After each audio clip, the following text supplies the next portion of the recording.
Yeah, welcome into the Wednesday edition. Robby and Rexrode, 102.5 The Game. Robby Stanley, Joe Rexrode, Ian Safar here with you. Hope everybody's having a wonderful start to their morning. We are live from our Busy Bee Plumbing, Heating, and Air Conditioning Game Nashville studios, home of the $99 yearly Beehive membership where the buzz is always about great service. Joe Rexrode, happy Wednesday morning to you. What's going on? Not much. Just nice warm day out there. So that was kind of weird. And a lot of good sports going on. I don't have much to report. Well, Kuharsky's coming in today. Yeah, Kuharsky's coming in today. So I told him to come in early. So we'll see if he does. Well, I feel like since you told him to come in early, he may come in late now. Yeah, 8:20. Yeah. Wow, it's 8:52. Kuharsky's here. Don't block the block. See ya. Bye. Ian, how we doing? What's going on? Good morning. Not much to report here either. Pretty chill day yesterday. Didn't really even watch too much sports. I turned on a little hoops. Some great hoops last night. Yeah. I stayed up way too late watching Duke, Kansas. I it missed. was so Made good. some chicken and waffles for dinner. Oh, that's good. I like that. Yeah, and but no, I missed the early game, the Kentucky-Michigan State. Yeah, so, shout out to Michelle Perry. Sorry for your troubles. You'll be okay. Turned on. I, of course, had to talk trash to her. I'm like, wow, Izzo's got his scrubs in with 3 minutes left. Oh, That's that was embarrassing. nice of That's you. embarrassing, Michelle. It's November, Joe. Relax. Yeah, I got put in It's a the only time they college. play. I got put in a college basketball group thread last night with them in November. I was like, this is good. Yeah, they started breaking down personnel for you. Yeah, I was like, this is good. Turned a few minutes on of Blues and Toronto. Saw a little bit of that. Watched a few minutes of the second game. It was at Kansas Duke, and then that was about it. I watched part of Frozen for, I believe, the 25th consecutive day. Oh yeah, we're in that phase, man. So we're in that phase. There's a particular part of it that she. No, she wants the whole thing. Okay. It's like I can't sit down and watch the entire thing. Yeah, every day. Yeah, and nor do I let her. So I mean, I tell you, I had a lot of Frozen viewings myself. That thing has lasted the test of time. I know the entire movie by heart. My culprit there is now 15 years old. So I mean, yeah, that's a movie with some lasting power. It is. Has she done any Tangled? Is it Tangled? She has not done that yet. That's one of my favorite ones of all of those. I think Tangled is actually like pretty funny. Yeah, pretty good. Yeah. So hopefully you can get some little variety there. Well, we get into some variety, and then it's like, I would like to watch Frozen. Yeah. Okay. We'll fire that sucker back up. There you go. Paul Kuharsky with us in the second half of the program today. We've got a lot to get into on the Titans front with him. Looking forward to that. We will get into the college football playoff rankings, the latest on the Lane Kiffin front, and a lot more coming up later this hour as well. Joe, we begin on the Nashville Predators, and no news to this point on Andrew Brunette, which I assume means that it's status quo and we're moving ahead as normal right now.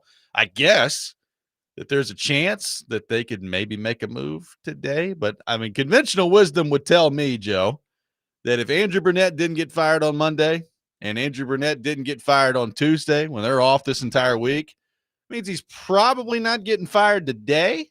I would be surprised if that's the case. So what do you make of this? I know a lot of Predators fans kind of felt like that was going to be it on Sunday, and they've been talking about it a lot this week on social media, still talking about it, still a lot of yelling about it. What do you make of Andrew Brunette, as far as I know, still being the head coach of the Nashville Predators as of Wednesday morning? I'm not surprised. I predicted it.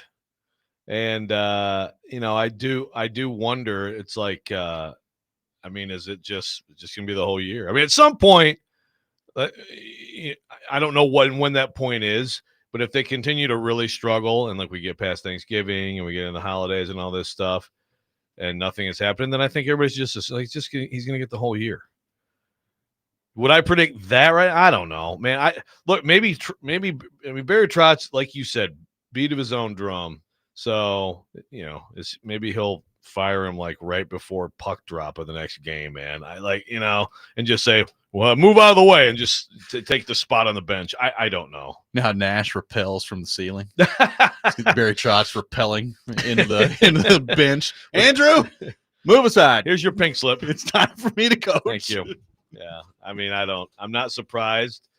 I think he's gonna just be more patient than conventional wisdom. He's gonna be more patient than typical NHL operating procedure is. How much more? I mean, we're just finding out, it's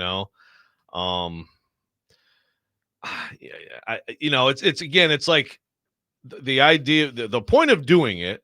I've hear what Vingan's saying, like you need to show fans you're serious about. I don't know. Again, I think fans are pretty disillusioned because they have another bad team here to watch, or a losing team. They're just not good enough. They're just good enough to lose a lot of close games. So I don't know if that's it. The reason you do it is to try to spark a team, right? I mean, isn't that the whole thing?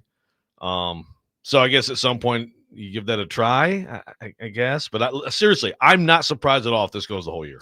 I mean, I wouldn't be surprised by that either. I mean, the break in the schedule has always been the thing. It's the combination of that. It's the break in the schedule, and it's the record, right? I mean, that's why you fire a coach. But having said that, like there's nothing to stop Barry Trotz or any NHL team from firing a coach. Like he could fire him. Like they could get beat 7-1 by Colorado on Saturday. He could fire him Sunday. Like there's nothing to stop it from doing that. It's always, I think it's a 20 game mark. You got a break in the schedule that you don't get a whole lot, especially this year, where you're off for 5 days in a row. It just, a lot of things added up to where if it was on the radar for the Predators to do it, now might be the best time to do it. So this tells me, Joe, that right now it's really just not on the radar for the Predators to do it. Now, how could that change? I don't know. Like I said it yesterday when we talked about this team, it's not getting better. Like I don't think that this is just going to magically improve as they go along here. We're over 100 games of sample size with this crew together. And I know that there have been some, they've made some changes kind of around the edges, bringing people in, bringing people out. They added a couple guys on defense this summer. But by and large, it's like this main group of Forsberg and O'Reilly and Stamkos and Marchessault and Shea and Yossi and all these guys, Saros. Like that's your main core right now as you're waiting on that next core to develop. And we're 100 and some odd games of sample size right now. It's not going to work. So I don't have any sort of grand illusion that this is going to improve dramatically as they go along here. So at some point, does it have to happen in the middle of the season? I don't know.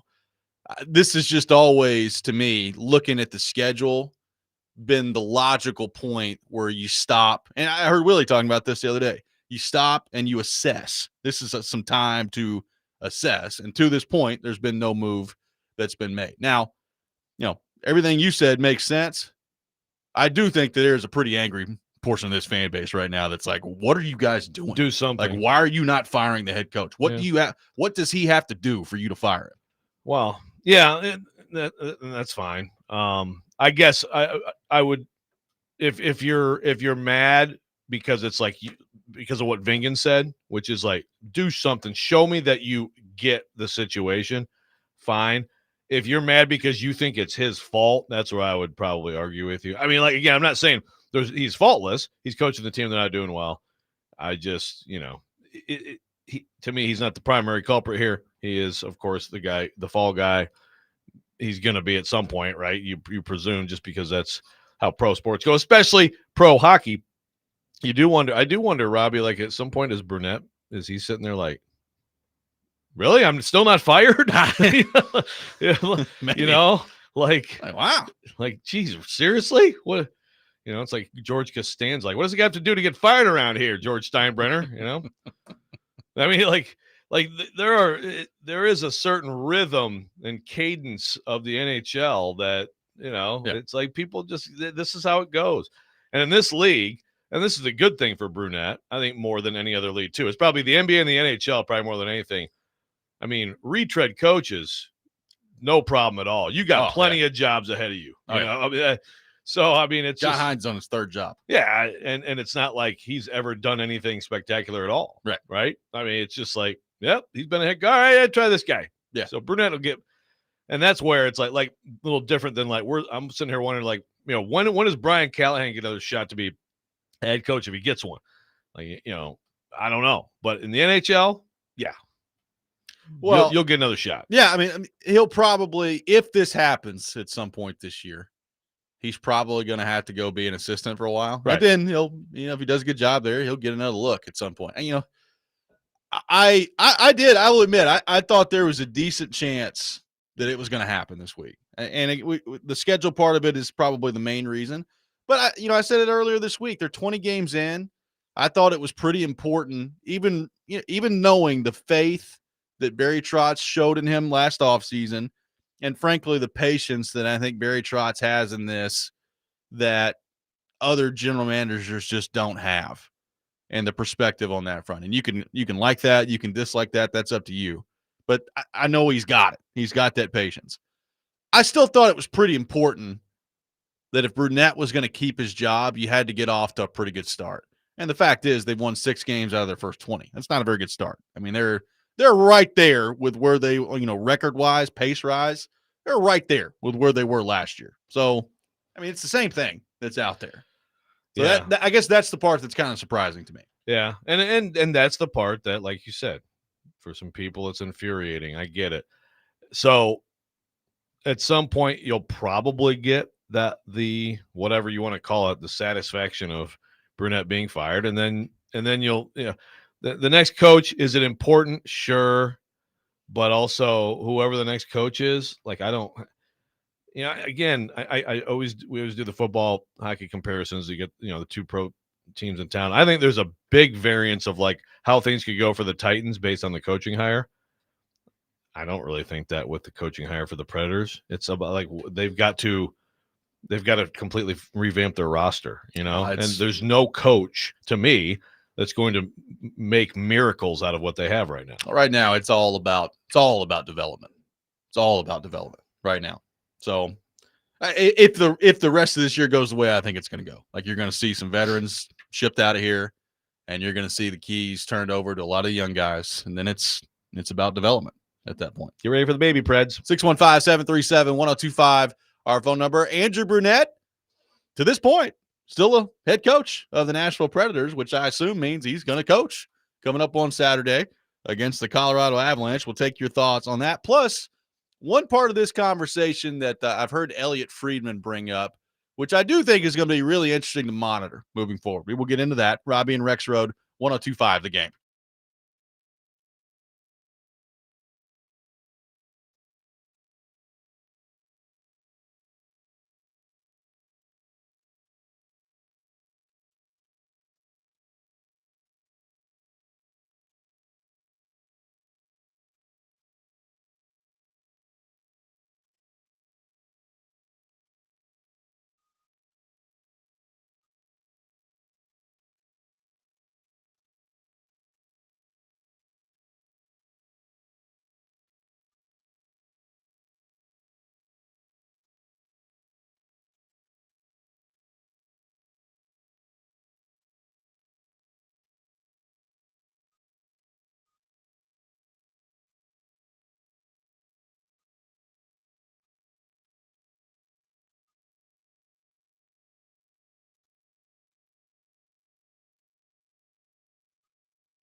Preds fans, Smashville Live returns tonight at Brewhouse 100 in Bellevue at 6 o'clock. Preds star players up close and personal. Tonight, it's Ryan O'Reilly and Matt Wood. That's tonight at Brewhouse 100 in Bellevue and only on 102.5 The Game. Taking your thoughts on the Predators, 615-737-1025. Andrew Brunette, is he in the clear in the short term? A lot of people expected maybe a move could get made Monday or Tuesday. It did not. So they play on Saturday coming up against the Colorado Avalanche. And then, as I said yesterday, Joe, it's, I believe, 5 games in the next 8 nights after that. It's like Saturday, Monday, Wednesday, Friday, Saturday again. So a lot of hockey that will be upcoming for the Predators after this short break in the schedule here. You know, I heard Elliot Friedman last week on DVD bring this up a little bit. He talked about it again on the 32 Thoughts podcast this week.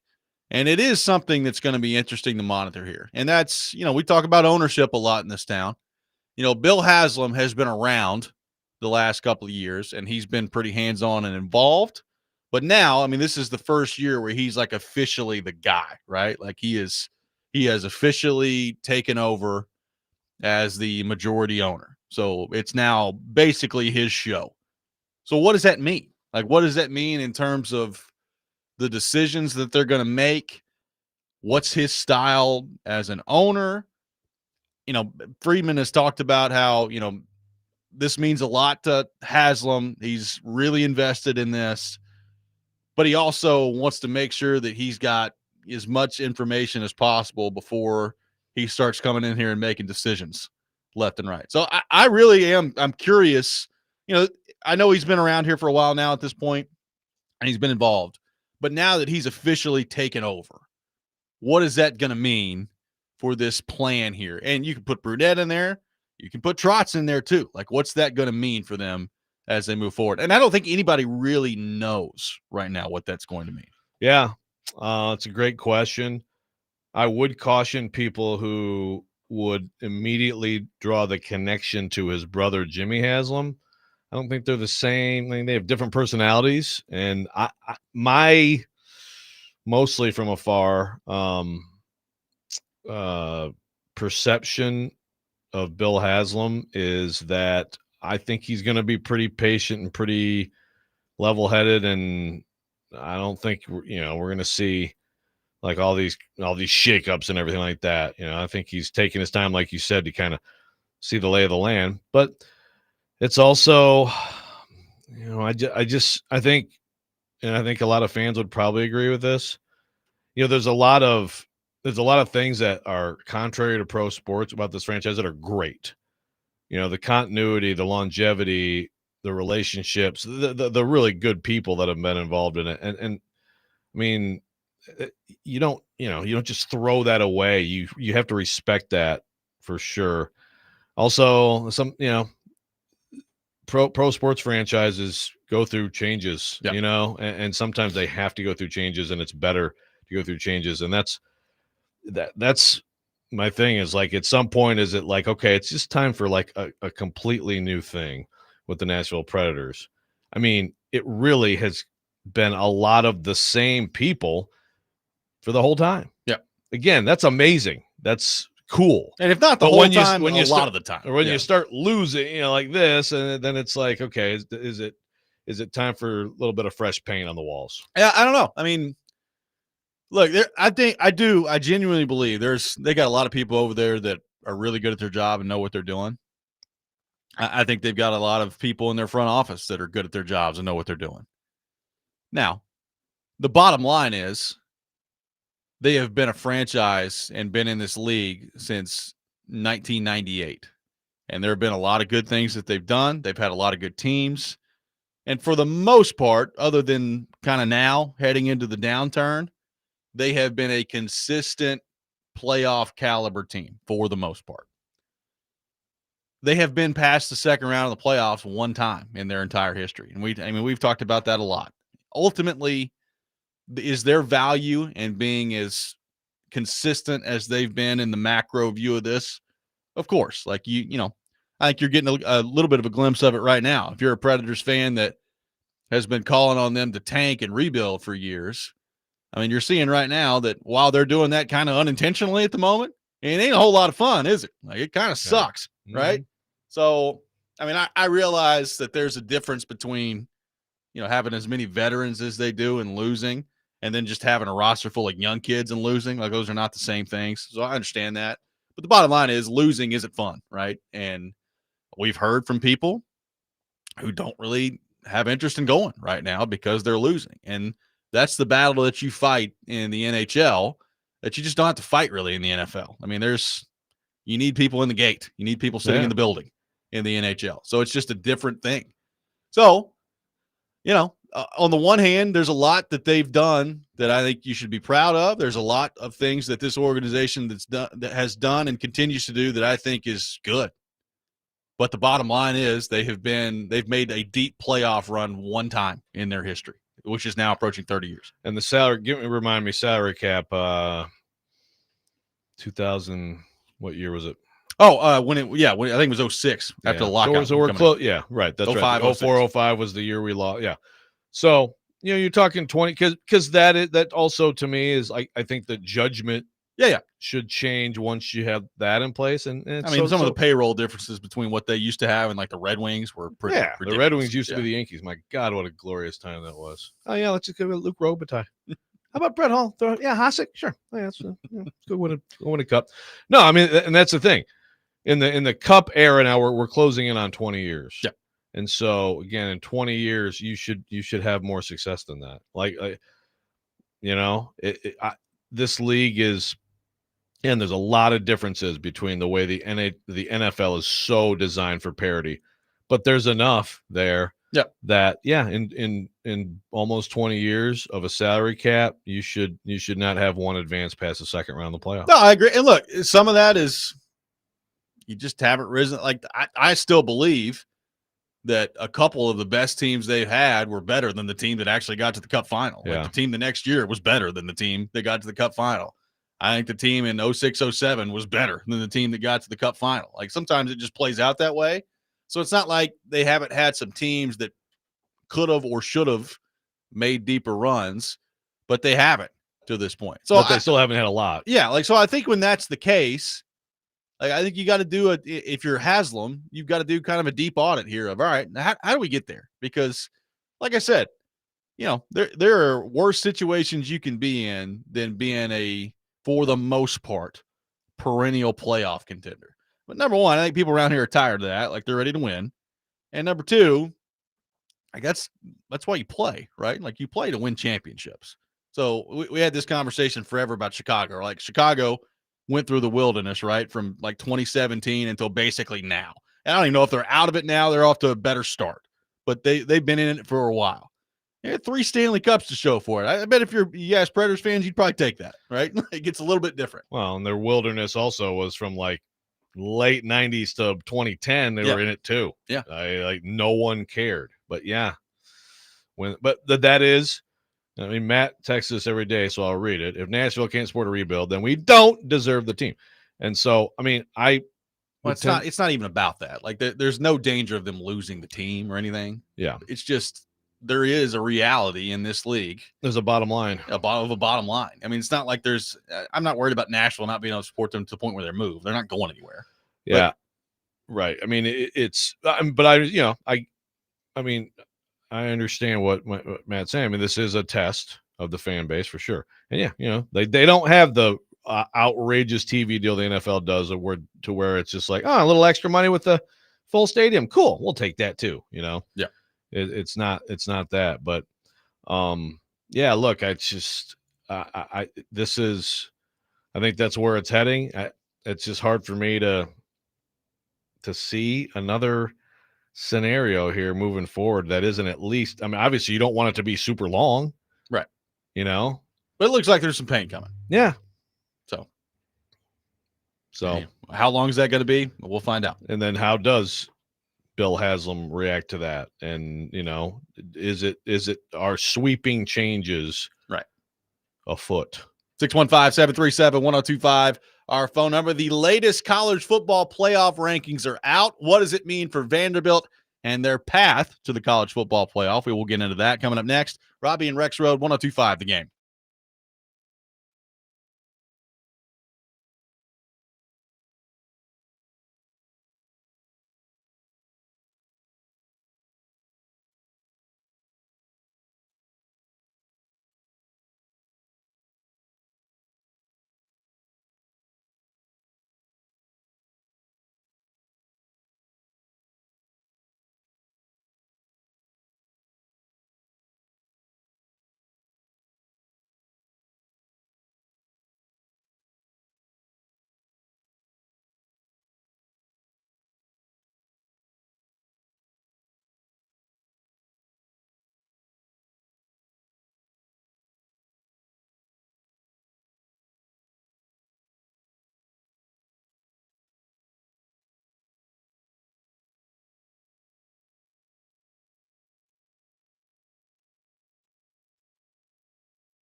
Welcome back in, Robby and Rexrode, 102.5 The Game.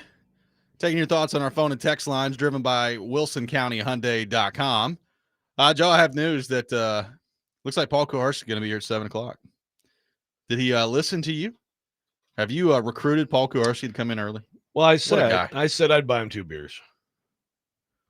That's all it took. Yeah. So I didn't tell him what kind of beers. About a couple. Here's some PBR. How about a couple warm cans of Busch Light? I'm sure maybe he's turning around as we speak. That's right. He's probably in the car. No, I'll get you whatever you want, Paul, within reason. There you go. Okay. There you go. The college football playoff rankings are out. The weekly television show that they put together, once again, happened last night. No big changes in the top part of this, obviously. I mean, Ohio State, Indiana, Texas A&M, still your top 3. Georgia at 4 at 9-1. Alabama moves down to number 10 in the ranking. So, we were talking off air yesterday. Where does Alabama go? How far does Oklahoma move up? Probably 2 of the most intriguing things to me.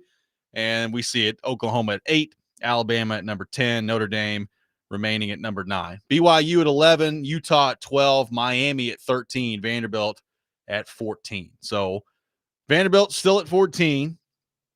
What do you make of how the rankings shook out last night? And where do you think all of this that we've talked about this week, with the weekend going the way it just did, Oklahoma beating Alabama, how do you think Vanderbilt is sitting right now, ranked number 14 at 8-2?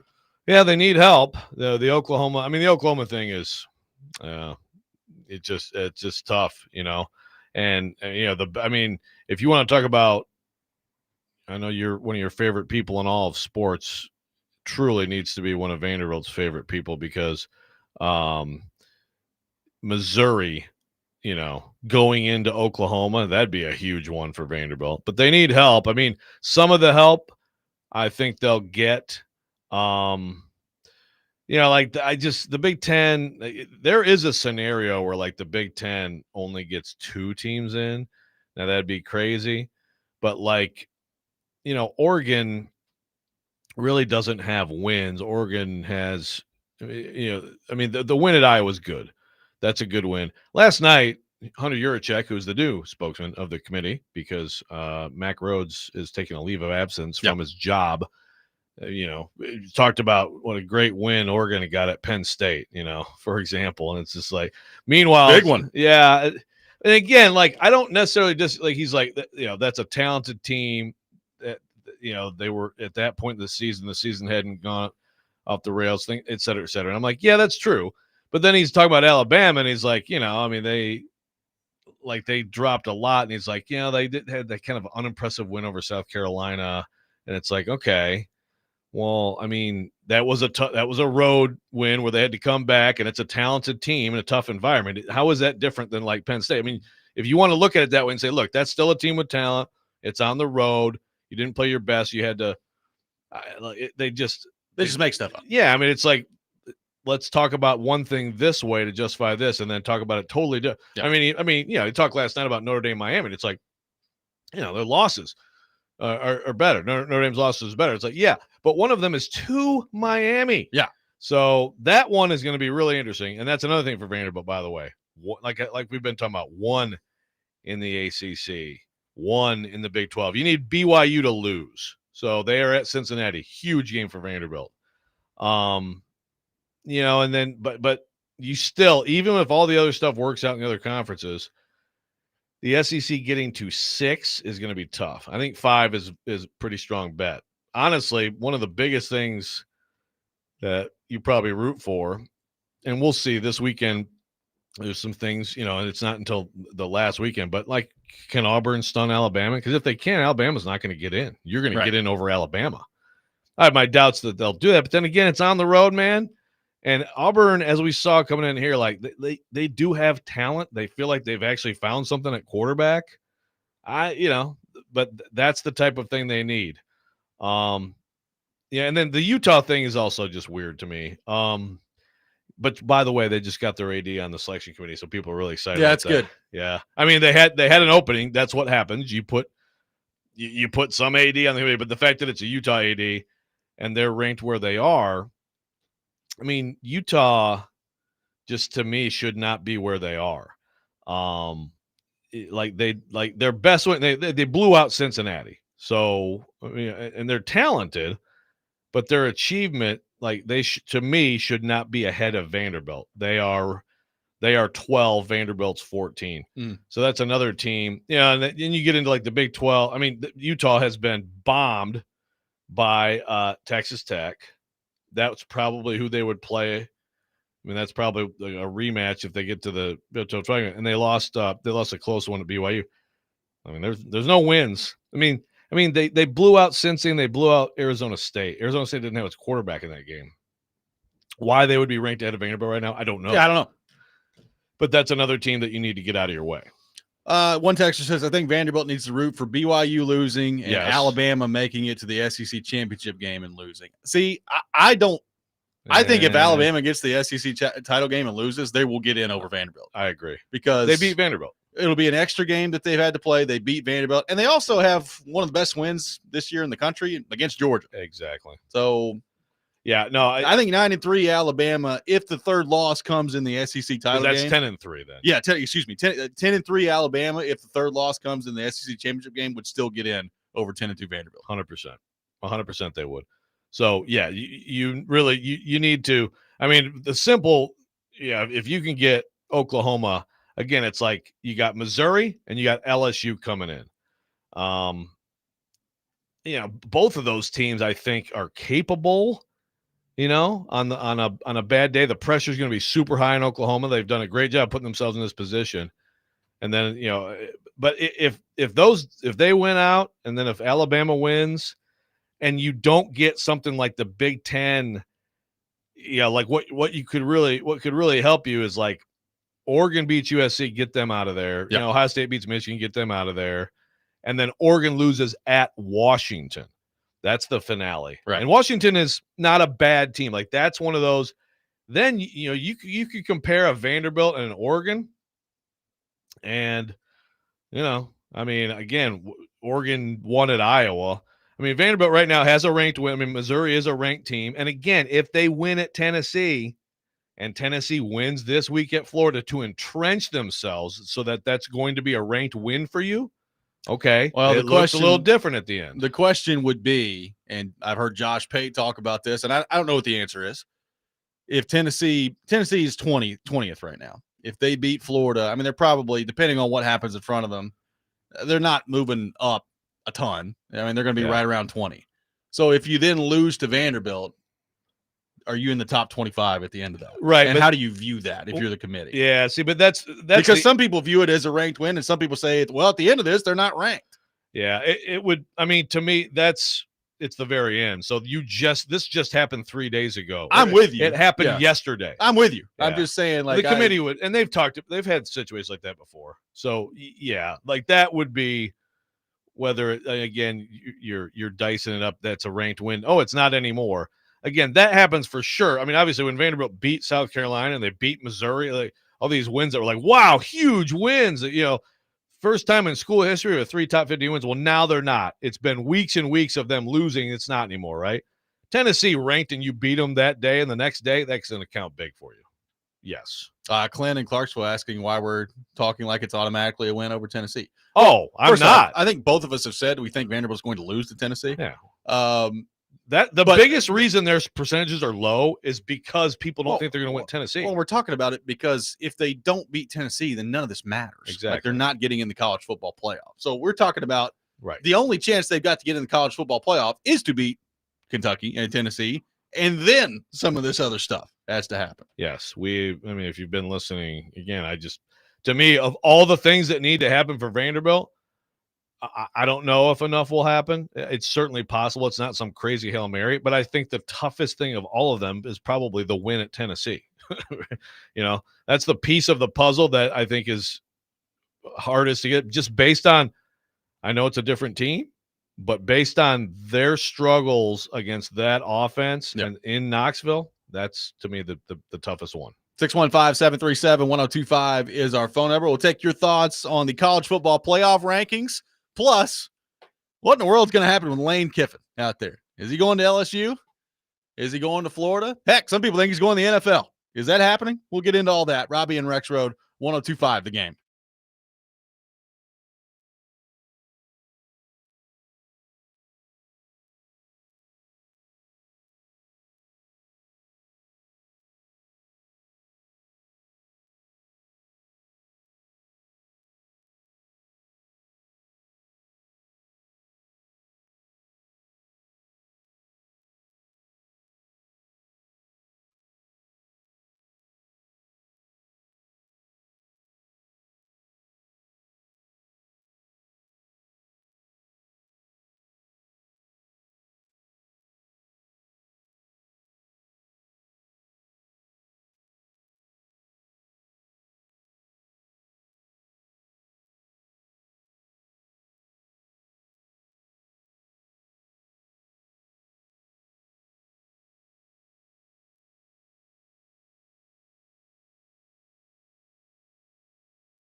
That's absolutely not true. There's been no ultimatum, anything like that at all. And so I don't know where that came from, like a lot of stuff that comes out there. Like I said, man, we're having a blast. I love it here. I mean, our running back sitting right over here. Come on over. And it just couldn't be better. Like I said, you pray for things. Our fans prayed for this type of thing, and now we're in the middle of it. So enjoy it. You're 10-1, you're getting ready, you got a bye week, you get to watch half the country lose, and there's no way we can lose Saturday. And then you play the Egg Bowl and go dominate that and keep that Egg Bowl trophy home where it's been for a long time. As Lane Kiffin on the Pat McAfee show yesterday was asked about the reported ultimatum that was given by Ole Miss, and he says, no, absolutely not true.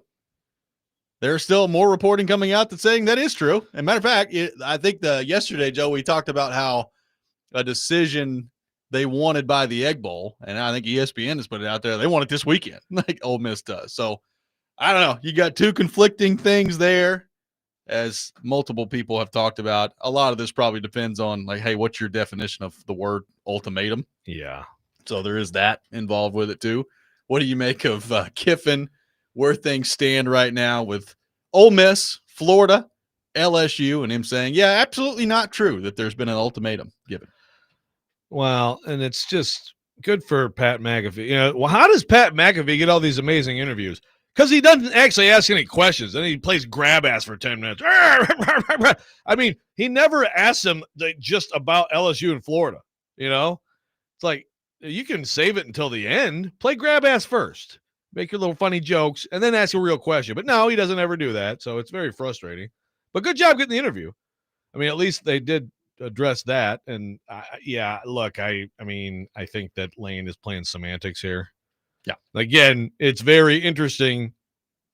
You know, it's going to be very interesting if he's like, nah, I'm just not going to do that and just keep coaching my team. What are you going to do? You know, Well, that's my thing. It's like, what does ultimatum mean? Like, are they really going to fire him if he doesn't come to a decision this weekend? Because I have my doubts on that. Yeah. I don't know. I mean, it's, you know, I go back, as I see, I'm looking at a text from Matthew Van Jolton, our resident Michigan fan, who says, is Michigan national champion? No. Can we make the playoff? Yeah, you can. Technically, you're not going to. But I think back to Michigan basketball. Bill Frieder was taking the Arizona State job for the NCAA tournament, and Bo Schembechler said, a Michigan man is going to coach Michigan. And that was it. And by the way, Steve Fisher won the national championship as an interim coach. Maybe Pete Golding can do that for Ole Miss. I don't know. I mean, I think if you put that out there like that, and again, it's put out through media, it's not put out officially, it's not put out in a statement or a press conference. Don't you kind of have to stick to that? I guess. I don't know. This whole thing is it's wild. It really is. You know, it's obviously LSU, Florida coming after him. You know, what was there, the report last week that maybe there's a modicum of interest in the NFL out there from Kiffin? Like, if you're the two jobs open right now in the league are the Titans and the Giants. If you're either one of those teams, do you have interest in Lane Kiffin being your head coach? I mean, he's been an NFL head coach before, albeit a long time ago, and albeit for not a very long time when he was in the 12 NFL, years old. when he was 11 years old with the Raiders. And one time, I think, tried to have Sebastian Janikowski kick like a 75-yard field goal, which didn't go well. You know, I mean, that was before he got to Tennessee. So obviously that's a long time ago. And I think we would all agree that he's number one, a different coach. And I think has grown up a little bit since then. So I don't know, like maybe he would be a good NFL coach right now. I'm very fascinated to see where this goes, because you can make, to me, Joe, a lot of arguments if you're him to stay exactly where he is right now in today's landscape of college football. I mean, they're a team right now that I think is borderline slam dunk to get in the college football playoff and have a chance to win a national championship. So, I mean, you can go, I mean, your resources will be better at Florida and LSU. Your long-term recruiting probably will be better at Florida and LSU, and you can definitely win national championships there. We've seen it happen.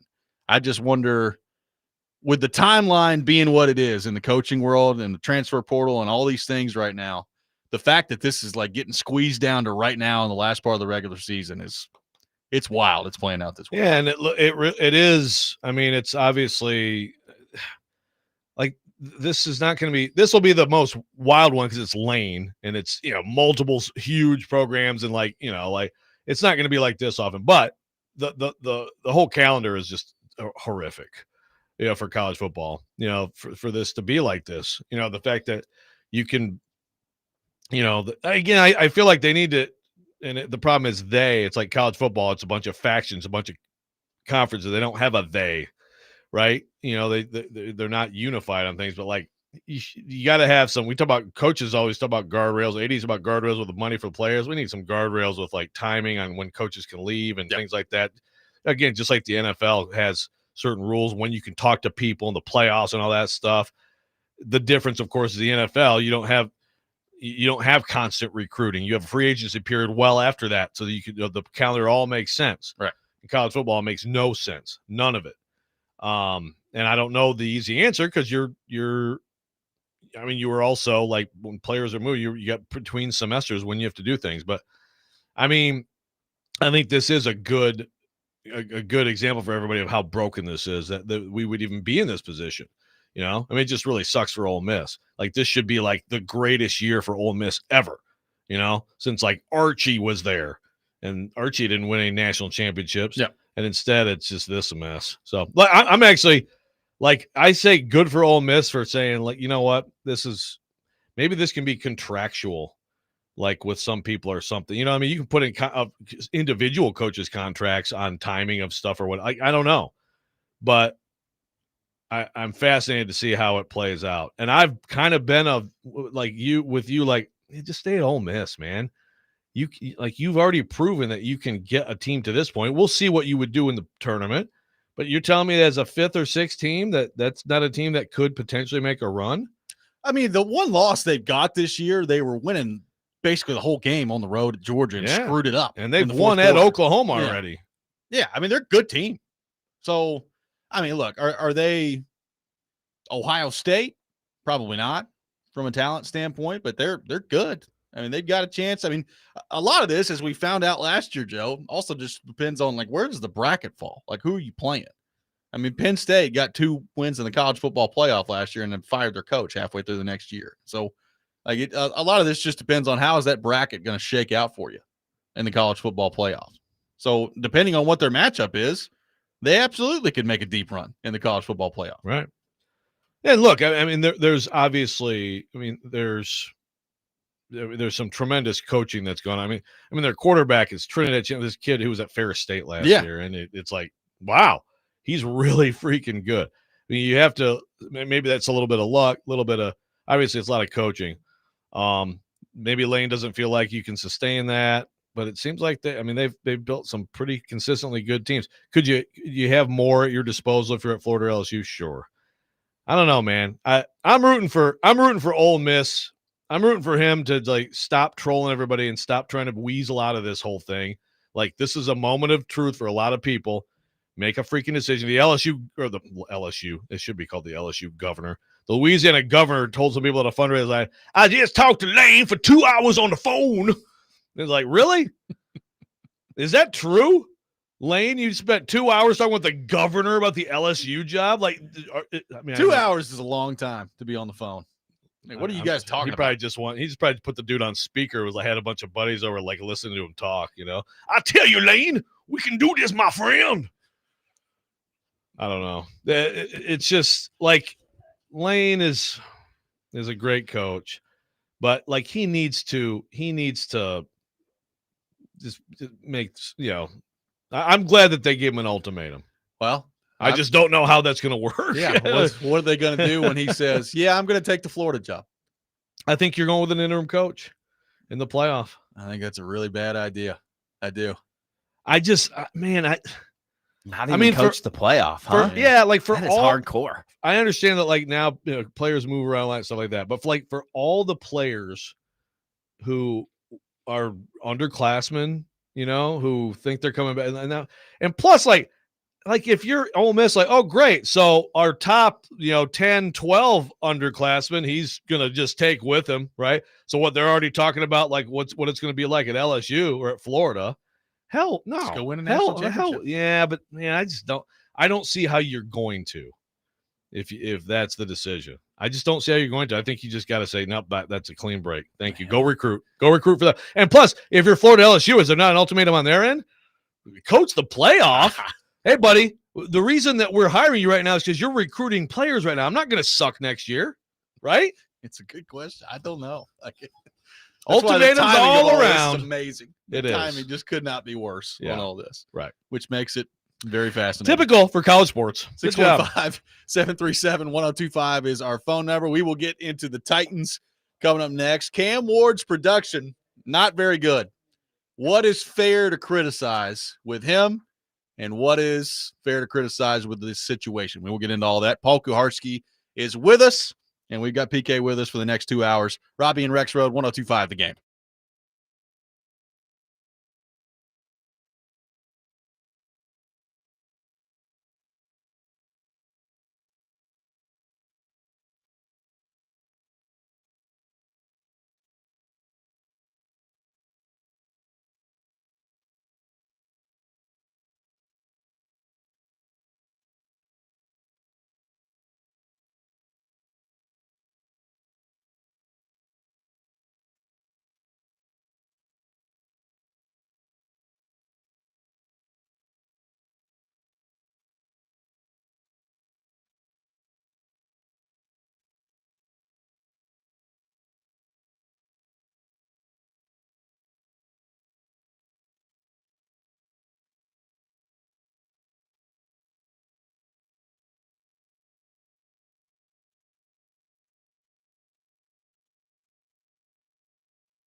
Hour number 2, Robby and Rexrode, 102.5 The Game. Robby Stanley, Joe Rexrode, Ian Safar. Paul Kuharsky from paulkuharsky.com is with us for the rest of the program, talking all things Tennessee Titans. PK, good morning, my friend. How are you? Hello, Nashville. I am well. And because I came a half an hour early, or an hour early, you could say, the next half hour, Joe is going to just speak in the voice of the Louisiana governor. That's what drew me in. I don't know. I got someone telling me that I'm racist against Louisianans, and I'm like, oh, I didn't know that Louisianans was a particular race. Its own. And then he's like, yeah, they are their own breed of people. I'm like, is it actually a different breed? To call them a breed. Well, yeah. The texter is a racist. I think you can perfectly. There's nothing wrong with talking in the accent. No, we do it all the time. Louisiana governor, go. Why do you never defend New Jerseyans when I do Kuharsky? Yeah, exactly. You know? I don't know if I can do it. I can't do it on demand. You can. Just think foghorn leghorn. I know every single sentence. I'll say, and then just say something. Yeah. It's got to be weaved in. I got to weave it in. Yeah, I can't. Too much pressure. The guy can't perform under pressure. He's like Mason Kinsey. Katie's told me that over and over. He's T alert. He's the Mason Kinsey of the radio program. Just can't perform. God, let's get Kuharsky teed up for a 28-minute rant here. Okay, I'm glad you brought that up. We got to start. I figured I'd start. All right, so I read your piece Sunday, which I mostly enjoyed, PK. But you had a line in there. I don't have it in front of me, but you know the line. I'm paraphrasing about this late. Now everybody has talked a lot, and I know Nick Holtz talked about it yesterday, like the mix up on the route, which looks like Kinsey just turned the wrong way to me, right? I mean, I think that's or whatever. They had a miscommunication that could have been a big play. Kurt Warner put it on the coaching staff, but yeah, continue. Okay, really, that's interesting. He did. But you had a line about the later play where a catchable ball. Can you see? That was a terrible throw. He should not have caught it, and he got a paw on it. That's a terrible. I read, like, if I read that, like, if I'm Trey, who doesn't watch the games, and I only listen, and I read your piece, I'm like, oh, my God, Mason Kinsey had a ball right in his hands, perfect pass from Cam Ward, he dropped it. It was a terrible throw. It wasn't a great throw, but he's leaning forward, and he gets a hand on it. You're such a hater of Mason Kinsey. First off, leave the kid alone. I've come to like Mason Kinsey, but Mason Kinsey has no business still being around. That's dumb. Listen, too. Mason That's Kinsey dumb. needs to run through that ball. And he got a hand on it as it is. But run through the ball. All the Titans wide receivers run through the ball. And in terms of you're defending Mason Kinsey. Before you write about it, watch the play. I watched the play. I was at the game. You watched it poorly. And on the other play, the whole play is flowing right. The quarterback is flowing right. The Titans have the most unique design in history if Mason Kinsey is doing what he's supposed to do, where the whole play is flowing right. And Mason Kinsey is running left.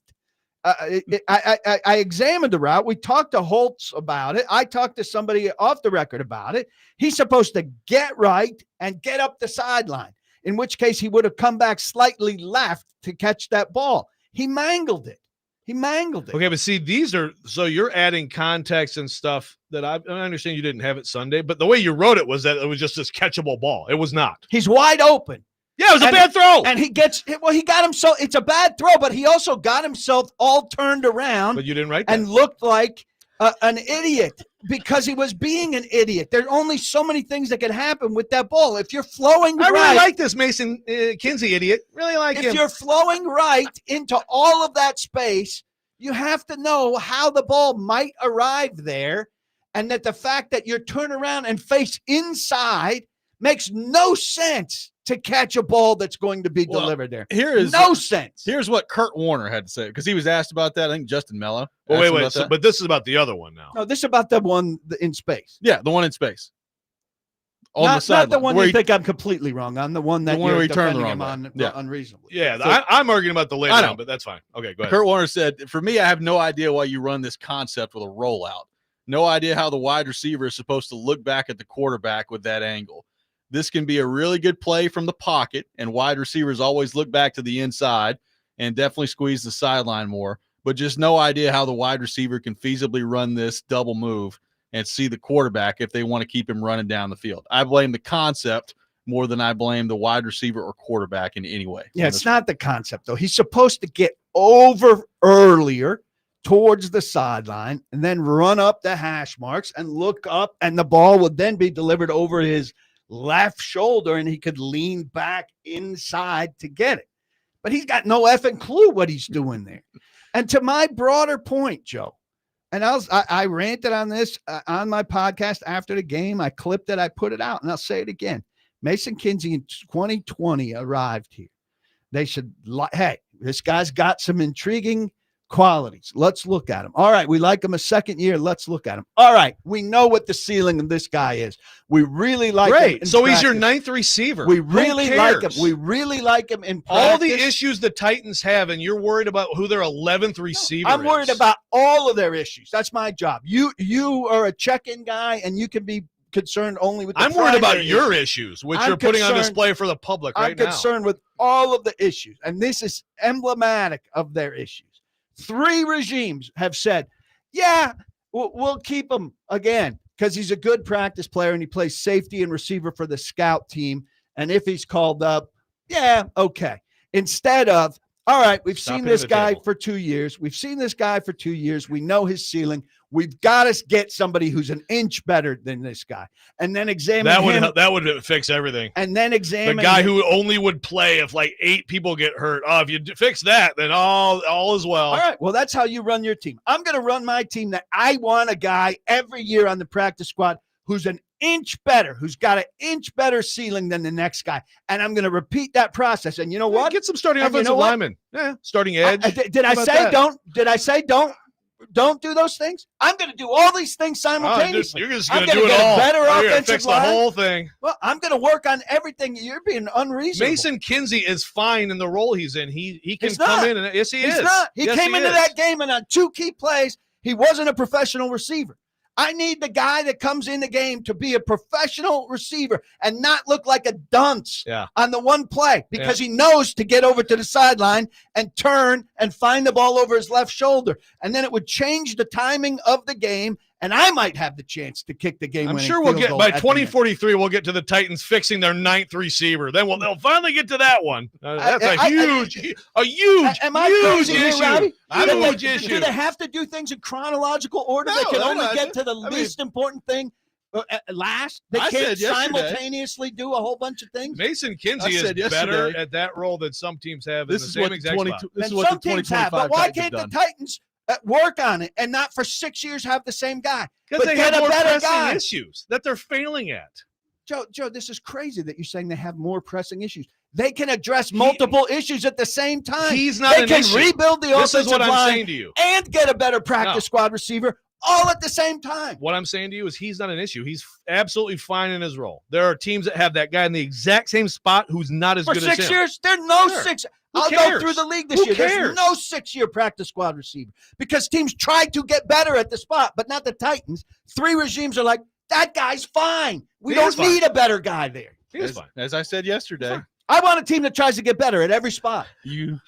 Let's just get Kinsey out of here, and PK is like, I said yesterday, if they had Bryce Oliver, they'd be fine. They should be. That's Bryce right. Oliver would be fine. That's right. But what you need is a contingency plan for when every guy goes down, and they don't have one.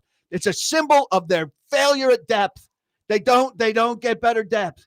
There've been like 13 receivers Nick Suss was counting up that have come and gone in a short span of time. That list is pretty all of them sucked. All of them. Right. But Kinsey's Joe's fine with it.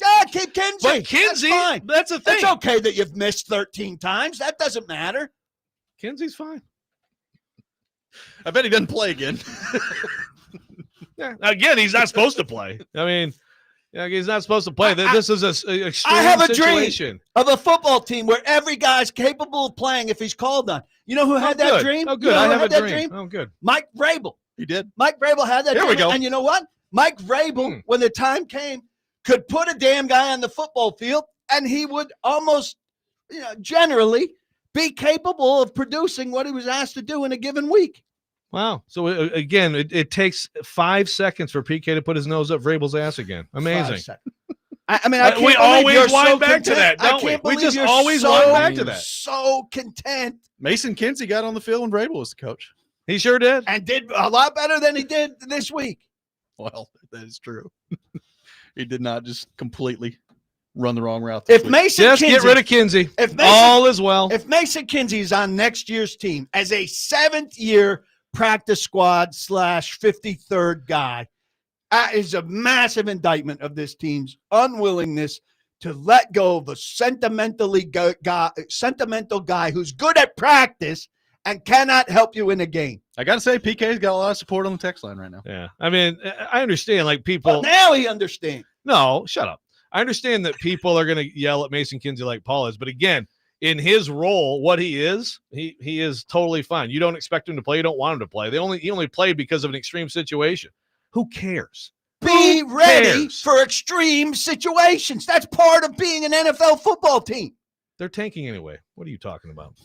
Yeah, let's get into that. Let's get into that. That's I got what a lot we've of heard. thoughts on that one too. I got a lot of people supporting him in the text line, by the way, Robbie.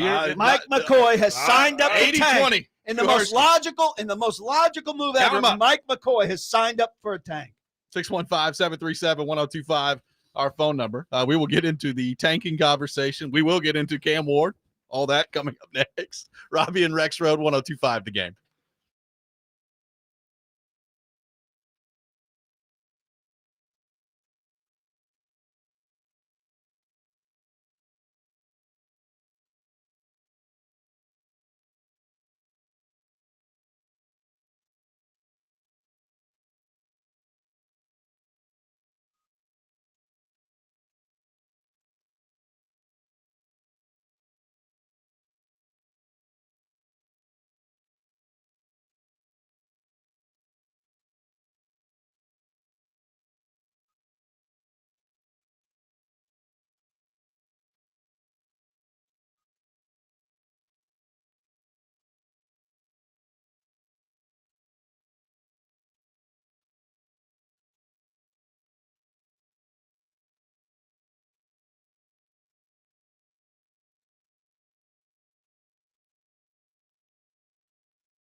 How do you plan to move forward at receiver? Well, we're gonna, wait and see the health of the other guys, like we talked about, that got dinged also later in the game, and just it'll be by committee as of right now, and we're going to work through it. I mean, it's Monday, so we'll kind of work through those things, and we always talk about it's players, and a great example of that is the last drive offensively. It's players going down and making plays and guys stepping up. So that goes into the game planning week in and week out on what we think is with the personnel you have because of injuries, your skilled players you have. Maybe it's more multiple personnel groupings, things like that. But our job is to put the players in a position to be successful. That was PK's favorite coach, Mike McCoy, interim head coach of the Tennessee Titans. Take your thoughts on the Titans. 615-737-1025. Will you give me a little leeway, Can you mute Robby? your computer? Sure. Is that your computer? Is that my computer? Yeah. Robbie, if you'll give me a little leeway. Sure. And I know you're very good to work with when I sub for Rexrode. Thank you. Ian, tomorrow, no McCoy sound. I'm subbing for Rexrode tomorrow. No McCoy sound. Okay. None. And as You know what this means, right? As a listener, Every single intro. Sometimes you just want the fans to listen every hit now and then. as- Not all of them get as a listener, chance I'd to- beg you, as a show, never play McCoy sound. But tomorrow, definitely no McCoy sound. Okay. I will mark that down. as a contributor. Okay. Play it Mike all McCoy the sound time. is the biggest friggin' waste of time. Just play it all the time. Like Viv Savage. Viv Savage. We'll take a Spinal segment Tap. off, like a bathroom break segment to go have a smoke and a coffee. Yeah. I'll bring And some now darts for us tomorrow. the dulcet tone of Mike McCoy saying nothing. I did appreciate and enjoy the back and forth between you and McCoy and TD this week, trying to figure out what in the world it's going to take for them to maybe go for it. On I think he'll never do it. I think he'll never, ever do it. If he does it, if he goes for a 4th and 2, they could have a 17-yard loss, and I will stand up in the press box and applaud. You get him today, right? Yeah, which is the most worthless. No, I don't think so, because you just asked him during that thing, like, well, what is their feedback for you? And he's like, well, we haven't talked about this game yet. Well, now That's true. Oh, yeah, okay. So now you can, okay, what did they tell you? Are they happy with you playing like it's 1983? He's so sick of me on this. I asked him a follow-up on the conservatism on Monday, and he gave me like we talked about, we've already covered this. So I come back the 3rd press conference in a row with the conservatism question. But He there's might hang himself right there. There's new information. Okay, you've now talked to your I will. superiors. What have they told you? Yeah. I think you're compelled to ask this question. I'll take that. He'll probably say it's private and all of that. There is no way Mike Borgonzi is liking that. I don't know how got you to could be saying, Mike, go. And I think here's what I envision. I swear I'm not doing shtick here. Okay. I think they're telling him they want him to be aggressive on this stuff. I think he's going into the game thinking he's going to be aggressive on that stuff. And then I think he gets near that stuff and his coaching DNA just won't allow it. He's just like, I know they told me, but I just the punt team. Has anyone ever punted from the plus 22? I think on the 3rd down play, he's thinking punt. He's setting up the punt. Mike, you ever thought about going for it on 4th and 2 from the 28? I was watching on the stream from the fox hunt and figured you should do it there, please. On my way from the fox hunt to the tennis court before I went to ride the ponies. What a full day for her. Can you imagine?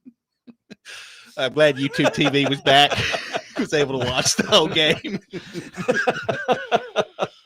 I can't do the voice imitation, but man, oh man. So back to Mason Kinsey. Good job, Mike. That's good. I'm sitting here. Hold on. Let me set the scene. Over here at 102.5 The Game, sitting in today. I'm sitting between Amy Adams Strunk and the Louisiana governor. It's a lovely conversation. Can I get either of you any more coffee? Actually, I bet you they both fox hunt. How much They both probably good at They fox probably would have a lot Together. to talk about. hunting. He might be in her society of fox hunters. She might ask him about the state of the Saints and the LSU search. Maybe she wants to get into hiring Lane Kiffin. She could get some tips about that. Bidding war. Bidding war with Lane Kiffin? Good shot, Jeff. It's a good shot. See, Robby more willing to cooperate with this bit than Joe, of course. Reluctant Joe, as I call him. I'll say. That's all I got. You were great when you did it. I just can't get it out of you. So far, we've got Crawfish etouffee. so far with PK, we've gotten to ripping Mike McCoy, Mason Kinsey discussion for 12 minutes, and me making fun of Amy Adams Strong. Yeah. You know what I want to Hey, do for Mike that's McCoy? the state of the Tennessee Titans right there. Here's what I'll do for Mike McCoy at the press conference today. I'll be John Cusack. No, not John Cusack. I'll be John Cusack. Like holding the thing, holding the Enjoy big box above my head, and I'll have Rocky playing. If I could change and you could change, we all could change. About the fourth down It's conservative. 4th and 2. Oh boy! All right, Good so reference. on the Cam Ward front, I thought, and we mentioned this yesterday. Check out Blake Bedingfield's piece at paulkuharsky.com. It is must-read stuff after every Titans game. And he went through several things with Cam Ward, but I want to get your thoughts on all this. The production from Cam Ward is not good. I mean, he's on pace. We mentioned it yesterday, I think, for 10 touchdowns and 10 interceptions this year. That he's on pace for 10 touchdowns sounds semi-miraculous. Yeah, I mean, right now he's at 58.4%, 1,954 yards, 5.9 in attempt, 6 touchdowns, 6 picks. I understand everything around him is awful. So we all understand that. So I guess my question for both of you, what is fair to criticize specifically with Cam Ward? What is symptomatic maybe of the team around him? And if you're a Titans fan out there, and this question is more for them, have you lost any faith in him being worthy of the number 1 overall pick? Which, again, we're talking the number 1 overall pick here. PK, how do you take that one? I think it's too early to lose faith, but I think you're in that stage where he's getting game experience. You can't change the clock. But I wrote last week, the things that need to be fixed about him now that will have a real impact on some of the issues that are killing them. A lot of the short inaccuracy, which is really hard to get your head around. Those fixes aren't coming until the offseason. You got to get a new head coach in there, new quarterback coach, new coordinator. They got to tell him what their philosophy and instruction book is on mechanics. And then they've got to get that to his quarterback guy, whose name I forget. TD's buddies with him. And he's got to go off and do that until he's allowed back in the facility to work on it. And then with the quarterback coach, and then, February, March, April, May, June, July, that's 6 months of being drilled on that stuff for long sections of time, not 12-minute individual periods where 3 minutes of it really is about footwork, because then they're moving on to other elements of the quarterback broken down game, right? It's just not enough time right now. And I talked to some former quarterbacks and some offensive coaches, and they said you can't fix it in season. There's not enough. They're working on game plan and a whole bunch of other stuff that it would be great if you could just strip down Wednesday's practice and have an all mechanics thing, but then you're not running the routes. Yeah. And how can you get so in sync with Mason Kinsey like you were if you're not if you're sparing all that time for mechanics? I guess my question though on that is okay, so last offseason weren't hours and hours and days and weeks and months devoted to the same mechanics? Yeah, but aren't there some universal mechanics here? There are, but you're coming in also late on a draft year, so you don't have a full off season. And I think it's fair to put into question how good Brian Callahan was at this. A, was he teaching the right stuff well? B, were his minions. There was a video last week put out with Hardegree standing there with the quarterbacks zigzagging through bags. We talked throwing, about that. He got ripped by Quincy Avery. Quincy Sean Avery's not a NFL coach. I don't know if he wants to be, but he's considered one of these gurus. He's one of the guys that quarterbacks will go to in that January, February, March period, like a Jordan Palmer. and they will refine their techniques with him. And he thought it was crap, And so, I like Bo Hardigree, but I don't know how good a technical coach Bo Hardigree is of that. And that clip is illustrative of the way those periods go. Yeah, but and I also think that that's the reality of probably once you get into this point of a season like this, the limits on the time, and some of it is just like, okay, let's do a drill to fill this time, right? And these guys, these coaches, human nature takes over. I think plenty of them are working hard. Denard Wilson is, busting his ass. He's kind of working some miracles out with here. reduced. I think he's really making a statement about his future wherever that is. I don't think there's any way that it's here, but you're also. I'm sure there are plenty of guys working their networks now about their next job. How many guys on this staff are going to be back? Well, I guess they are worse than I think any of us envisioned heading into the year, right? I mean, we were talking heading into the year about could they get to like 5 wins, 5-6 wins. So nobody ever thought they were going to be that good, but they're way worse than we thought they were going to be. And I would guess, barring some miracle here in the last half of the season, where his numbers just skyrocket. And I don't know how they're going to do that based on where the roster is right now. Ward is going to end up with numbers at the end of the year that had we told you that before the year, you would be like, really? That's not good. All-time bad. Yeah. Amongst the all-time bad numbers for a rookie quarterback, for a 1.1 quarterback. Also, you have to give some consideration here. And I know some people will find it excuse making or whatever. The Titans drew a ridiculously difficult schedule. Now, some of this is just the cycle. So they drew NFC West and AFC West, but also for finishing in last place last year, they got the Patriots and the Browns. Yeah. All right. Now they might beat the Browns, but the Browns have a really good defense. The Patriots are like the darlings of the league, tied for the best record in the NFL. You get the Chargers, who are hardly a cupcake, right? You get, you're going to play Kansas City, who's, everybody's expecting to resurrect themselves. You start with Denver, who is up there now. You get the Rams, who are just a very difficult team. Your cupcakes were the Cardinals and the Raiders. Should you be on par with the Raiders? Absolutely. But you get the Seahawks coming this weekend. I mean, that's brutal. Well, you reacted to a tweet from Brian Summers, a listener that we love very much. I think his name is Brian Summers, about the comparing him and his path to other rookies. And it's the toughest, right? I mean, it's the toughest, I think, on two different counts. You know what I'm talking about? Yeah. Do you remember this? Yeah. Do you remember what you had for breakfast yesterday? No. Okay. But I mean, I guess we can find that. But like it was striking. I mean, it's a very tough path relative to other. Well, certainly, like if he's a guy that pans out, you'll look back and say he took his lumps in his rookie season against a very difficult slate of defenses and, survived it.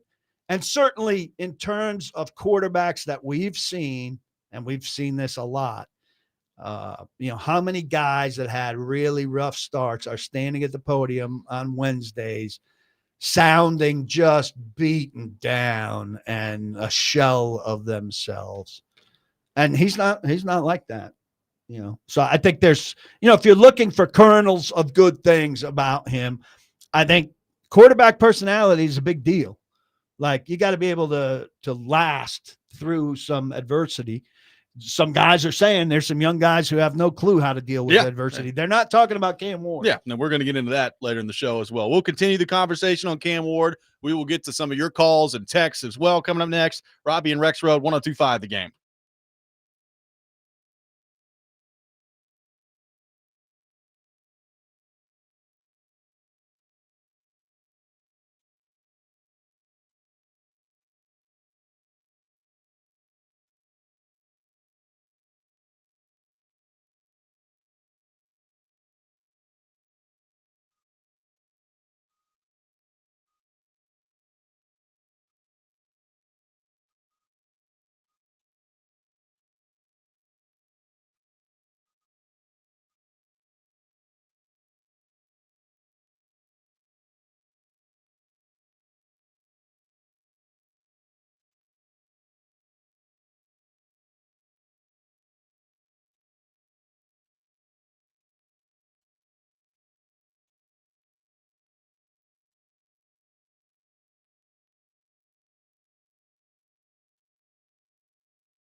Welcome back in, Robby and Rexrode. Paul Kuharsky with us from paulkuharsky.com. We'll have the Rex Rant with Joe Rexrode coming up here in just about 10 minutes. Taking your thoughts on the Titans in the meantime. Let's welcome in our friend Ed in New Jersey on our phone line, driven by WilsonCountyHunting.com. Ed, good morning. Edward. Thank you for calling in. Good morning, fellas. So I am the minority on this take, and I'll let you guys beat me up. But let me state my case on why I think Simmons is a fraudulent leader. Okay. Look, You've been on this week, Ed. My goodness. I have, and you know what? I am apathetic this year. I really am with a 1-9 team. But his comments pissed me off. And let me just state my case before you rip me up. Look, I think he crossed the line when he went to the point where he got specific about what happened in Friday's practice about the false starts. I think we can all agree that he was pointing to one side of the ball. He was pointing either to the entire offense or more specifically the offensive line. Now, I've been told that I've been soft on my take. I encourage him to do everything he can privately to get on these guys, okay? But once you bring it public, there is no possible good that can come for that. And here's why. What if in the course of the questions that were followed up by PK as a good reporter and all the other members, you guys asked the coach about it. You guys asked the wards about it. You guys asked other players, Arden Key. There was multiple good stories that came from it. Fans were refreshed about the take. But what if Cam Ward were to come out and say, I don't agree with it. I think he should have kept it in-house, and I think he should have came to me about it. Now you've got a story about how the offense and defense is pitted against one another and how the team's fractured. And I don't want to hear the argument, well, what does it matter, they're 1-9? What if he does this in week 3 next year when they're 1-1 and you got 5 false starts that cost you a week 3 game with a brand new coaching staff? Or what if one of his mentors does it because they think it's okay to do it? To me, that's where I draw the line. I think he's a fraudulent. I really do. Okay. I mean, if I were Cam Ward, what's stopping another offensive player to say, well, I guess we didn't practice giving up a 3rd and 16 either in Friday's practice. To me, pointing fingers in publicly leads to great sound bites, great articles, great stories, fan interest, but that's not a leader. That's my take. And Thank you, Ed. let you guys kill me on it. No, Okay. thank you, Ed. Appreciate the call. I think you're projecting too far out. He didn't say anything that wasn't completely obvious. Here's the part that is a little bit fraudulent. He says there 4 false starts on Friday, but there weren't. Yeah. There were 2, and one of them was by the practice squad. Well, that's imitating the Texans. as much as That's an exaggeration. That to be accurate. Yeah, I mean, I have to grit my teeth to give you a compliment, but that was good reporting on your part, and it does, because when Simmons said that, I completely assumed he was saying that Latham had a couple on Friday too. Yeah. Like that's totally. I mean, we talked about it whenever long time on Monday. Yeah, and again, saying we don't know, they don't know exactly. No one's being named here, but it sure sounds like it's just a constant thing. We knew about Silver's report about Simmons getting that. But yeah, so that is like, it's like, wait a minute, you know, it's like a lot of people would digest it that way, and you basically threw fire or fuel on the fire of Latham. Exaggerated to make your point. Yeah.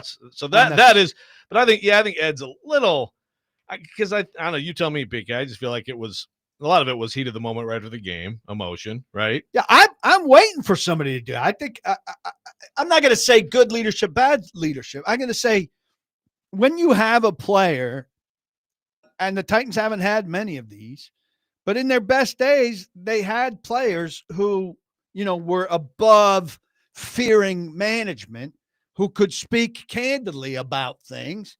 Sometimes it's healthy for somebody to say the obvious and get it out there. And it's obvious. They can't go 3 and out this much, and they can't false start. And to hear somebody other than Mike McCoy saying it, because Mike McCoy is saying it out of obligation, and it's obvious. Yeah. To hear somebody say it, I think is refreshing, and I think it might be refreshing in the locker room for guys to say, I can't say it because I'm scared. But finally, somebody's saying the obvious here. Well, we've talked about it in-house, and it hasn't done bleep. So now maybe talking about it publicly will jolt. That's the guys. thing. I mean, I think this has clearly been something that's been bothering Simmons for a while now. And it maybe not specifically false starts, but I mean, look, they've been talking all week about how some young guys aren't listening. We knew early in the year that the Mike Silver piece of Jeffrey Simmons stopping practice and getting after JC Latham. Like, how long have they been talking about this behind closed doors, not in the public, and nothing's changed? Well, if I'm Simmons and I'm doing that long enough and nothing changes, you're damn right I'm going public with it. Like, you're going to respond to this one way or the other. You're going to get it fixed one way or the other. So I have no problem with what Jeffrey Simmons did at all. I think at a certain point, shame is a motivating factor. And J.C. Latham felt no shame after that game. None. He was very casual about it. Okay, so is this – so you've got that. You've got Arden Key, the huff and puff. I mean, you're going to miss that guy. Jihad Ward then comes out, and Echoes I know that you wrote something like this. I mean, is this – are we talking like basically Latham in particular as a guy who just – because, I mean, look, man, we've talked about it on the show this week, PK, but, like, I personally have found him to be super impressive, really smart guy, and, like, seems like he's got all the intangibles. You know he blew it away in the interviews, right?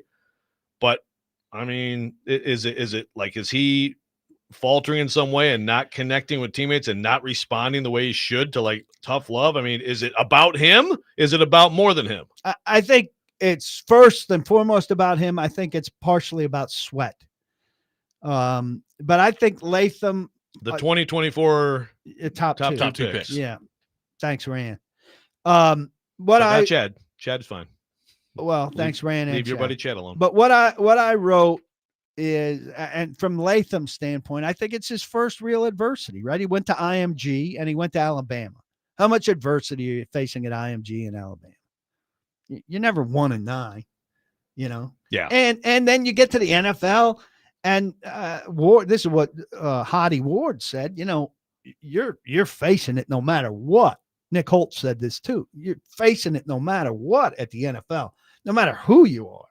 And so if you don't look for every kind of outlet and opportunity you've got, and I don't think Arden Key and Ward are the best counselors for this. I mean, they've been on 11 teams between them.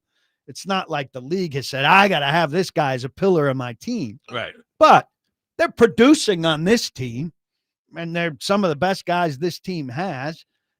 They know something, you know, and if you're blowing them off in terms of them trying to give you advice, even if you don't think their advice is great, you've got to manage it, massage it in some way, shape, or form that I don't think Latham's doing.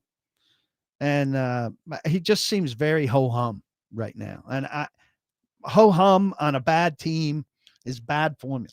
But it's like, but you say ho-hum, but I mean, the stuff they're saying, I don't know. It seems like it's clearly something they talk about, clearly something bothering them. And I just wonder if it's more than just ho-hum. Well, I mean, you know, like it's like, by the way, purely rejecting it. Well, you know, by the way, he's not been very good. Right. His 7th overall pick, and he's been bad. Yeah, Drew Beatty, my film expert at Kuharsky.com, I'll have a piece up about Latham's performance in this game, which went from some of the numbers say, oh my God, was bench very good. him, to, well, the numbers say he played pretty well, and Drew looked very carefully at him and doesn't think he played particularly well at all. So You're telling me that advanced stats could be wrong? While. PFF grades could be bad? No? Wow. Who knew? 615-737-1025. The Rex Rant with Joe Rexrode coming up next. Got one, Joe? PK is with us. You got one? Well, we could pivot. You never know. Pivot. PK is with us Pivot for the next hour and 15 minutes. Robby and Rexrode, 1025 The Game.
Sometimes he wakes up on the wrong side of the bed. And sometimes he's just, well, Joe. Awkward moment. Let's do it. This is the Rex Rant, now on Robby and Rexrode. Maybe someday you could be like me and get gout. You can't stay away from shellfish, meat, and meat. I just talked to Lane for 2 hours on the phone. You ever thought about going for it on 4th and 2 from the 28? Over here at 102.5 The Game, sitting in today, I'm sitting between Amy Adams Strunk and the Louisiana governor. I tell you, Lane, we can do this, my friend. I was watching on the stream from the fox hunt. We look forward to seeing you. You get the gout, man. It's just there. These people are soft. Which one of you has gout? Congenital heart disease, more like congenital heart disease. And it's getting bigger and bigger.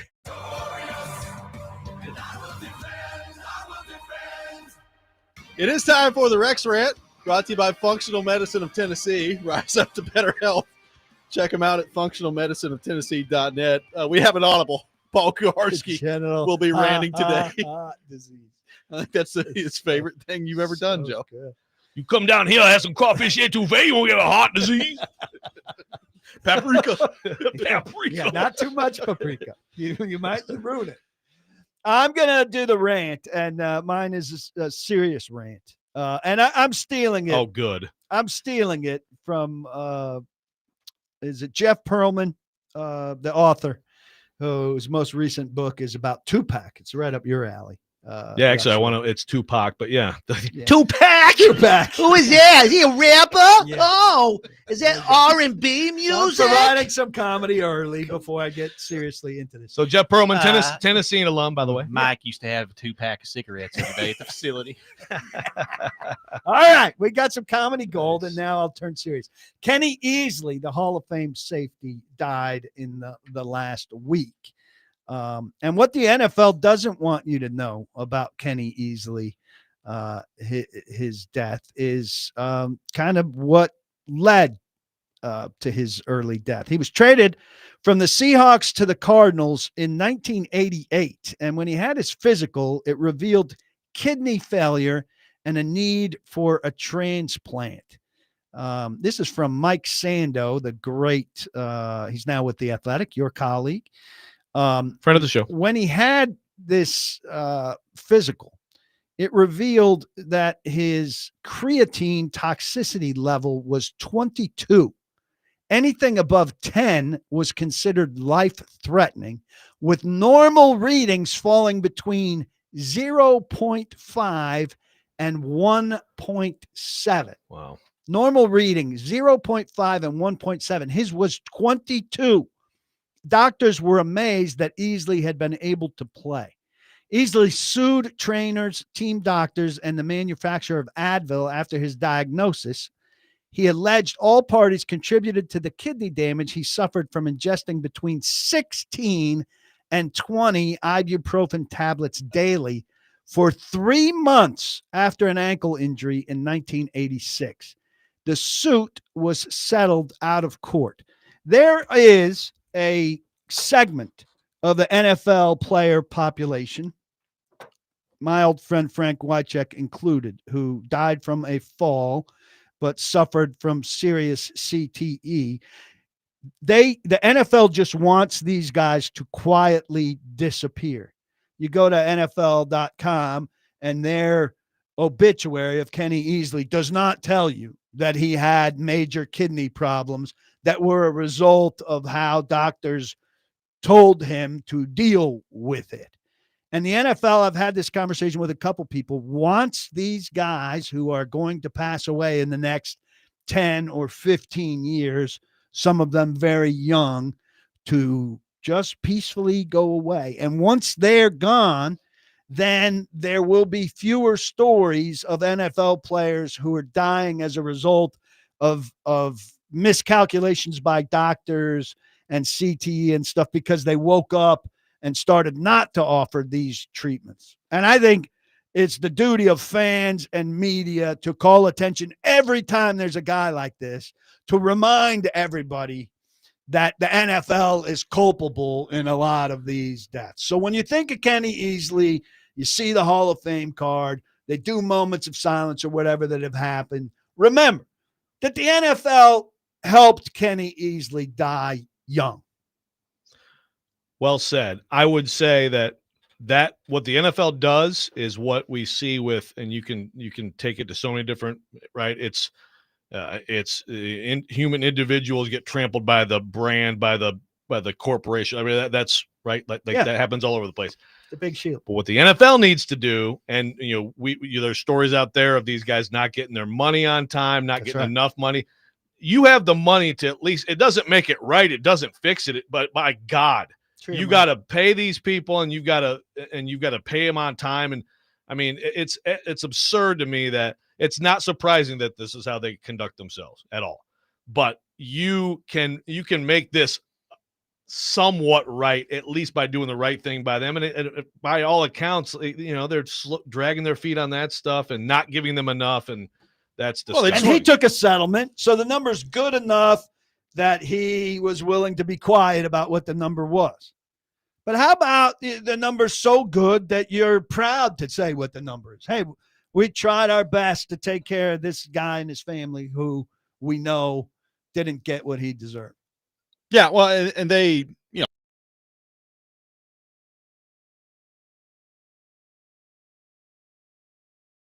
that's what it is with the NFL. Yeah. And to your point, PK, like it's a different era. I mean, go back and watch some of the games in the 80s and the early 90s. It's not the same football that's out there right now. And some of that's good. Some of that I know fans think is bad, but you're going to see, I think, less and less of this moving forward with the changes that they have made. Hopefully, but hopefully. But there are a lot of people in the meantime that this is affecting. Yeah, and they talk out of both sides of their mouth, right? They've cleaned up the game for certain hits and certain stuff. Yep. At the same time, they're dying to add an 18th game. Right, exactly. Compounds it. Exactly. It's like, player safety. Okay, so we take out some of these hits, but play more football.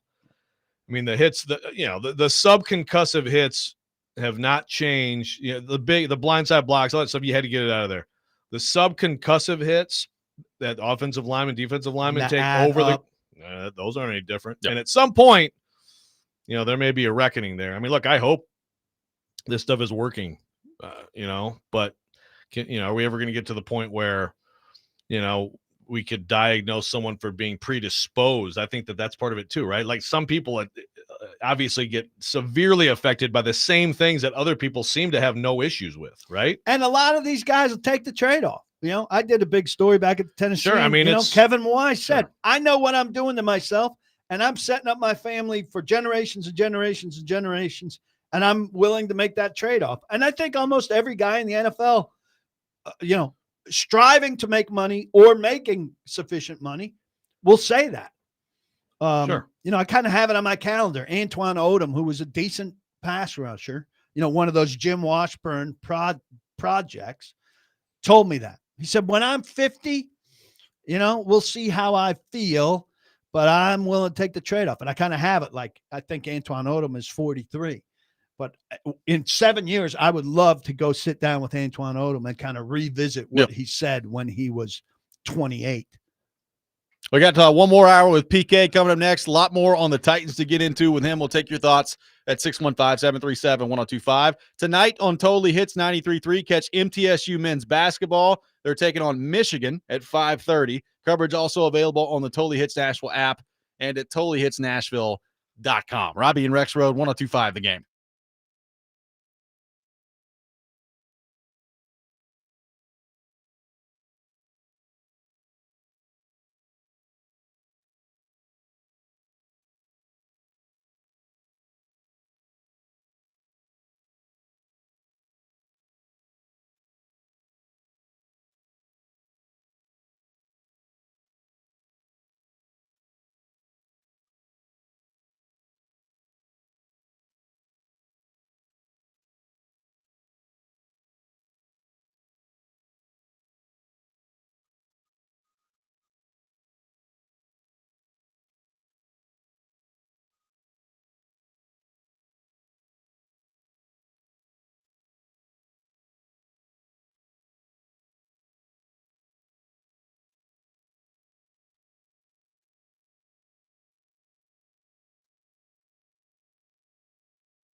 Stand back.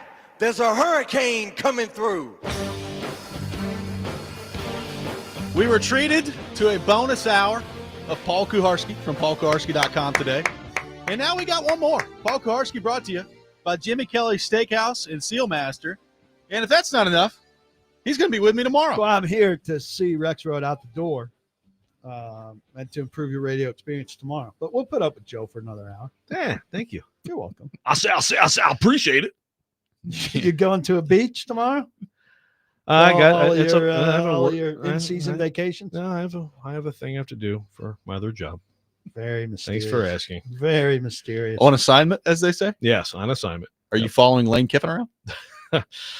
Would you tell us if you were? No. Probably not until the story ran, but no, okay. Lane's not. Lane only lets Pat McAfee interview him and say, "Hey, Lane, how awesome are you?" It's funny. Awesome, right? It's funny that Robby thinks that they would give you like the Lane Kiffin assignment. They would give him the assignment of the guy that might replace Lane Kiffin, who people don't know. Yeah. That's the Joe level assignment. Yeah. Okay. And your level of assignment is giving yourself the Titans to cover. Good job. Awesome work. It's a living. It's a living, Chief.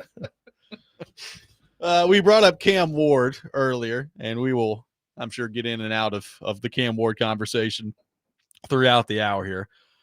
I do want to get your thoughts on one thing Bedingfield said at paulkuharsky.com on him, which is the developing a reputation for the fumbles, and another thing of the arm angle.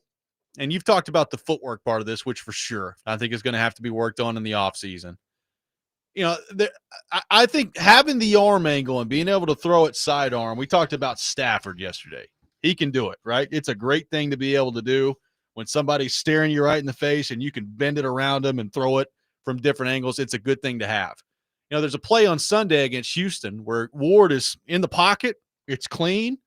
He's got, I can't remember who it was over the middle, or there was Io Manor or who it was over the middle. He's got him, and he lets it go, and it's sidearm, and it just gets swatted down at the line of scrimmage.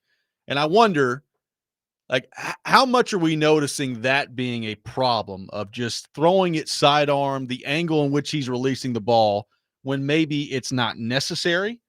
And how able is that to be coached out of you, do you think? I think it can absolutely, the throwing mechanics, the arm mechanics of a guy are not necessarily alterable at this stage. But I think the arm angle has to be. I mean, he's capable of throwing it, overhand, 3/4 anyway.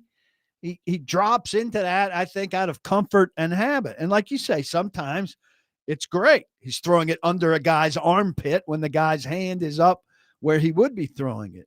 But he's doing it, like you say, on that play for no reason. And that seems to me like a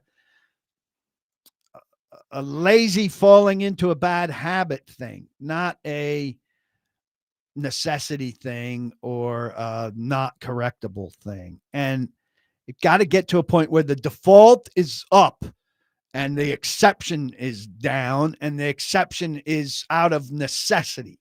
I need to bring it down here because I'm getting it around somebody, or, there has to be a reason to bring it down outside of this is where I'm comfortable throwing or something like that. And Nick Holtz was talking about that yesterday, that it's not necessary to be down there sometimes. I like that we get reminded every week that Nick Holtz is still around.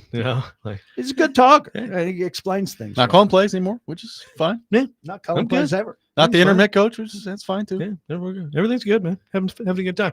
Well, Robby did bring up the point. I mean, if anybody watched Aaron Rodgers at Cal, like he did, he had the ball like up here, like he threw it. It's a completely different throwing motion by about year 3 or 4 with him than it was when he started. Yeah. Now that's not a normal thing.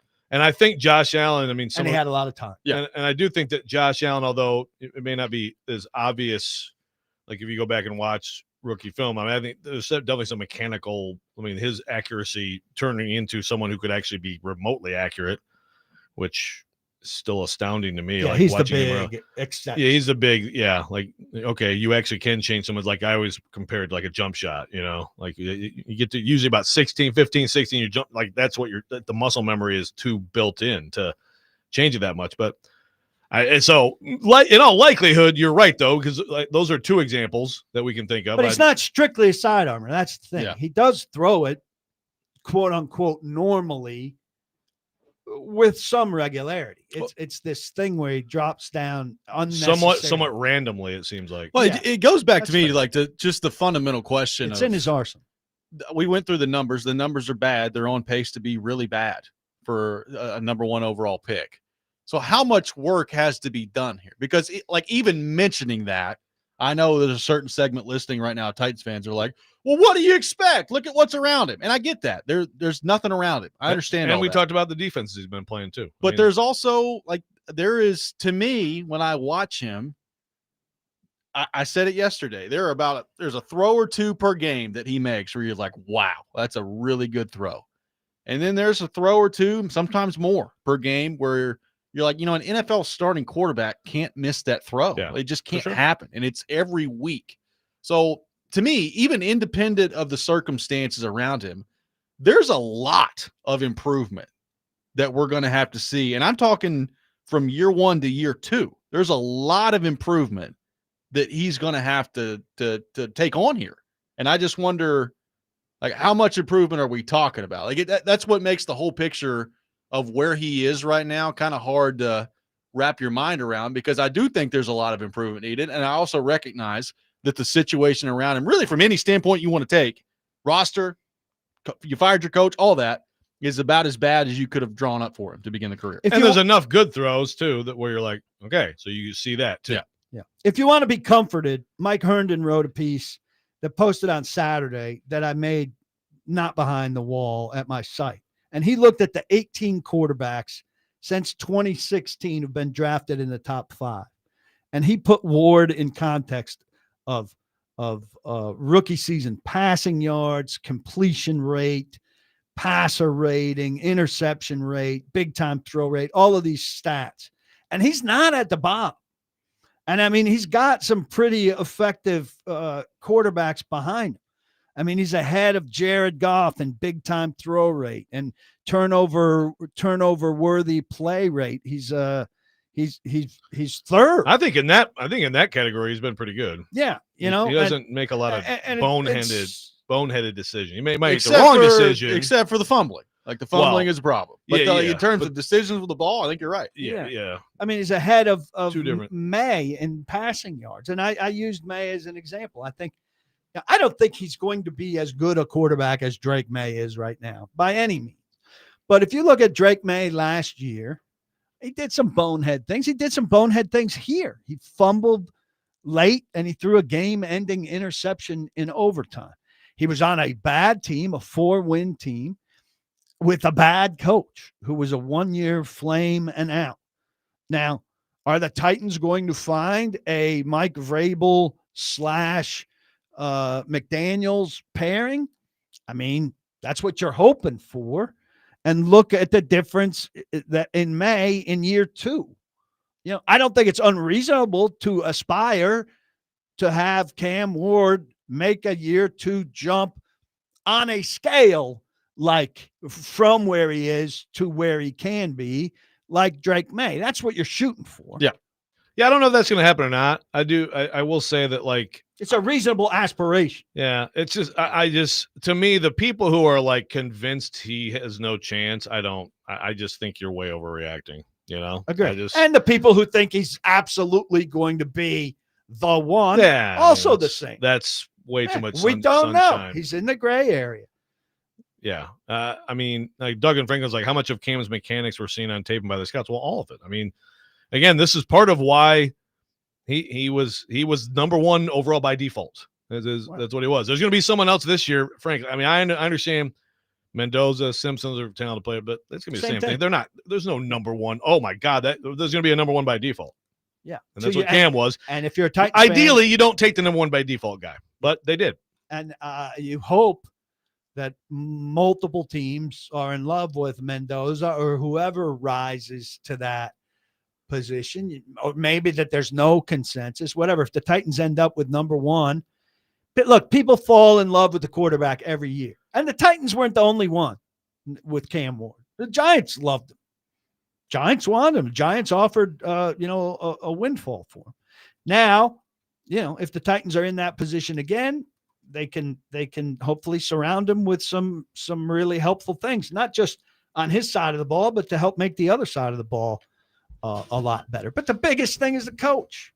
Who are you getting in here to make things ideal for him? The other thing, I guess, that stands out to me, and this is going to sound like I'm some big Cam Ward hater, and I promise I'm not. Like I'm very open-minded as to what he can be moving forward. But when we're discussing positives with him so far this year, generally speaking, it always comes back to like the intangibles. It's like, well, he's got a good attitude, or well, he doesn't let things effective. It's very, very little of the physical part of playing the game.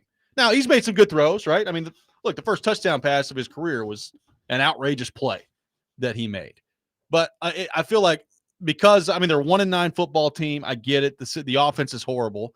But like when we start talking about positives with Cam Ward, it almost always just immediately comes back to, well, we like his approach. It's like, well, I like it too. That doesn't mean a whole lot if you can't make throws on a consistent basis in the NFL level. Yeah, it has limitations, but We've also seen flashes. Yeah, but I mean, you want that. I mean, I think it's good. I do think that I think he handles the ups and downs better than say Levis. I also think when I'm watching him play, I think he's better than Levis. I know that I'm comparing to a low bar here. Also, so how many chances has he had to have a game tying or game winning drive? Is it just the 2? And is he 2 for 2 this year? Is that accurate? The Cardinals and last week. Yeah. So I mean, in both those situations, he made throws when the absolute pressure's on. I mean, again, it's a small, but you can't help but ask. That's a great point, Joe, that he executed those 2 drives very well. Where the hell is that the rest of the time? Yeah. Now, part of it feels like the staff and the calls hold them back.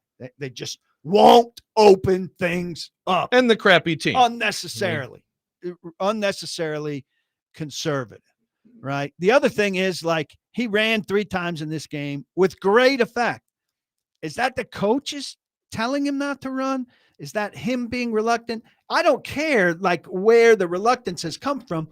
Why has it been reluctant? Those 3 runs were huge. Yeah, he needs to do that way more. I mean, you can get easy first downs with that. It's not natural to him. He's not great at it, but he looked great on the one long one. He ran straight ahead into space. He made one cut right. He ran straight ahead into space. I don't remember what the gain was, but it was a significant gain and an easy first down.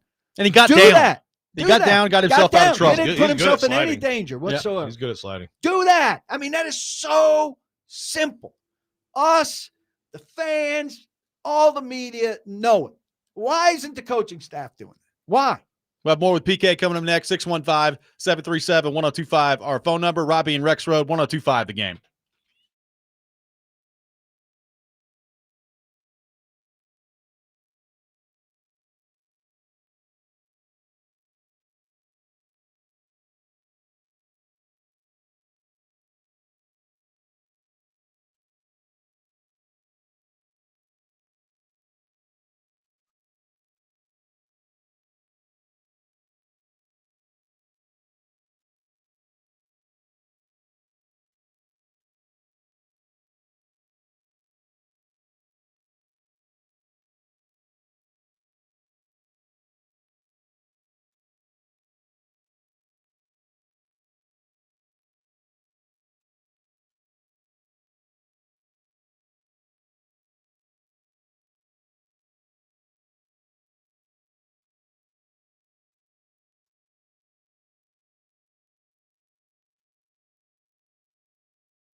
Welcome back in, Robby and Rexrode, 102.5 The Game.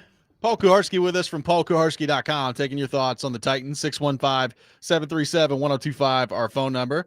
People pointing out, had the opportunity for the drive against Denver in game 1 for Cam Ward. I forgot that that feels like 9 years ago. My bad. Conveniently left that out to make Cam look better. Yep, I'm a fluffer. Oh, boy. You said it. Cam Fluffer. Cam Fluffer. Fast Eddie on the YouTube chat says James Foster has Ty Simpson rated higher than Cam Ward was. Not taking the Giants offer looking like a big mistake.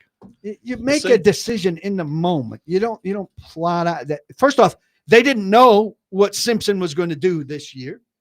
Alabama didn't know. I don't think what Simpson was going to do this year. So it's a thing that is not a factor when they're making a draft decision last year. Ty Simpson's a very good player, and yeah, like Brugler has him as his number 1 QB. A lot of people have Mendoza, whatever. They're both very good. I think they're both going to go high in the first round, along with I don't know who else. But on the quarterback front, yeah, I don't know. But again, this is just like last year. This is a year of not the absolutely, or like 2 years ago where it was like actually 3 guys who could be the number 1 pick in a lot of years, which is Williams, May, and Daniels. Well, and the likelihood is if you were the Titans, and let's say for the sake of argument that they took the Giants deal because they did have their eye on a quarterback this year, the likelihood is it would have been one of the Cade Klubniks, Garrett Nussmeyers, or Drew Allers of the world, all of which Lenore Sellers, all of which I have no idea where any of those guys are going to get drafted. Yeah. Probably not the first round. Also, some probably will still, but yeah, they've totally fallen off of what they were supposed to be. If you like the guy last year, there's no guarantee of what position you're going to be in next year. There's no guarantee the guy doesn't break his leg. All this, there's too much haziness about the next year. Do you know how many hundreds of texts we received going back a year plus about like this is the year that you tank for Arch? I mean, like we don't know what's going to happen, guys. I mean, now,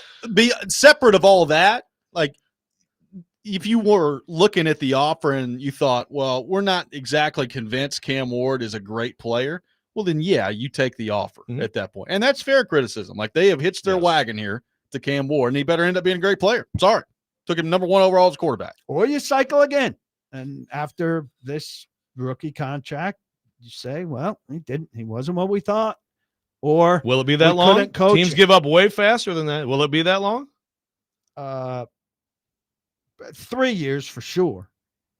For sure. I definitely – people talk about next year. Obviously, he's a quarterback next year. I would bet he'd be the quarterback in 27. I don't know if I'd go for sure. Well, I would put it to you this way.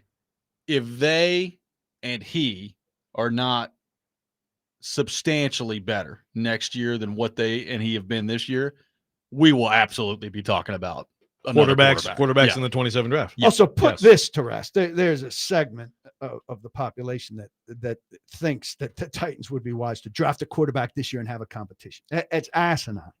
You have to get players now that help Cam Ward be good. What is a competition? You can't draft a quarterback to then have one of your top picks from the last 2 years sit on the bench and not be of help. Like, the idea of a competition is basically you must think that Cam Ward's not taking it seriously. He's not working hard. He doesn't want it. Like, what does a competition do? Like, it's already hard enough to play quarterback in the NFL. It's hard. Yeah. Like, I have no doubt.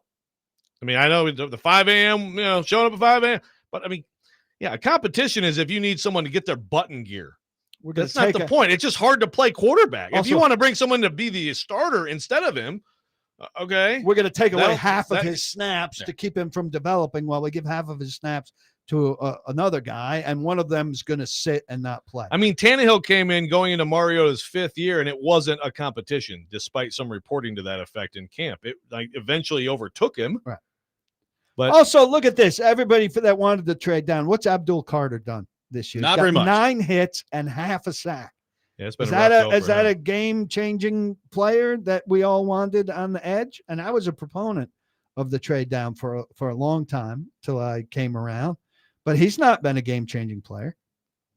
And Travis Hunter played 7 games, and he was all right. He's fine through 7 games. Yeah, I mean, nowhere near worth what Jacksonville gave up for him.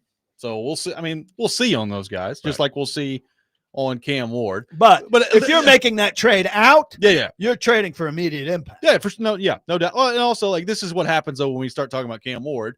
There are people that are already out of him, and then like Sam on the YouTube chat is like, Cam's going to be fine. Stop feeding into the stupidity of the masses and bring reason in the conversation. Well, we don't know Cam is going to be fine. I know, and also it's fine. Okay, it's fine. People okay. say that because they want him to be fine, right? And I get that. You want him to be good, but I'm dealing in reality of what's happening here. And right now he's bad. I mean, I hate to tell you, right now he's bad.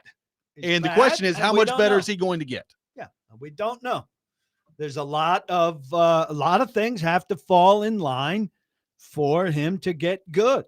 And number one, I'd put it ahead of Cam Ward. Who's coaching Cam Ward? Yeah. Well, we were talking like in the general Nashville sports landscape conversation. Preds are awful right now. Like who the Titans hire as coach is so important here. Like they have to get this right, because if they don't, and we're stuck through another cycle of ineptitude here, and we're doing this whole thing all over again here in a couple of years with new quarterback, new GM, new coach. I mean, you're just in an absolute dumpster fire situation, even beyond what you're in now at that point if you're the Titans. Right. And so I agree that coach is hugely important, but it's also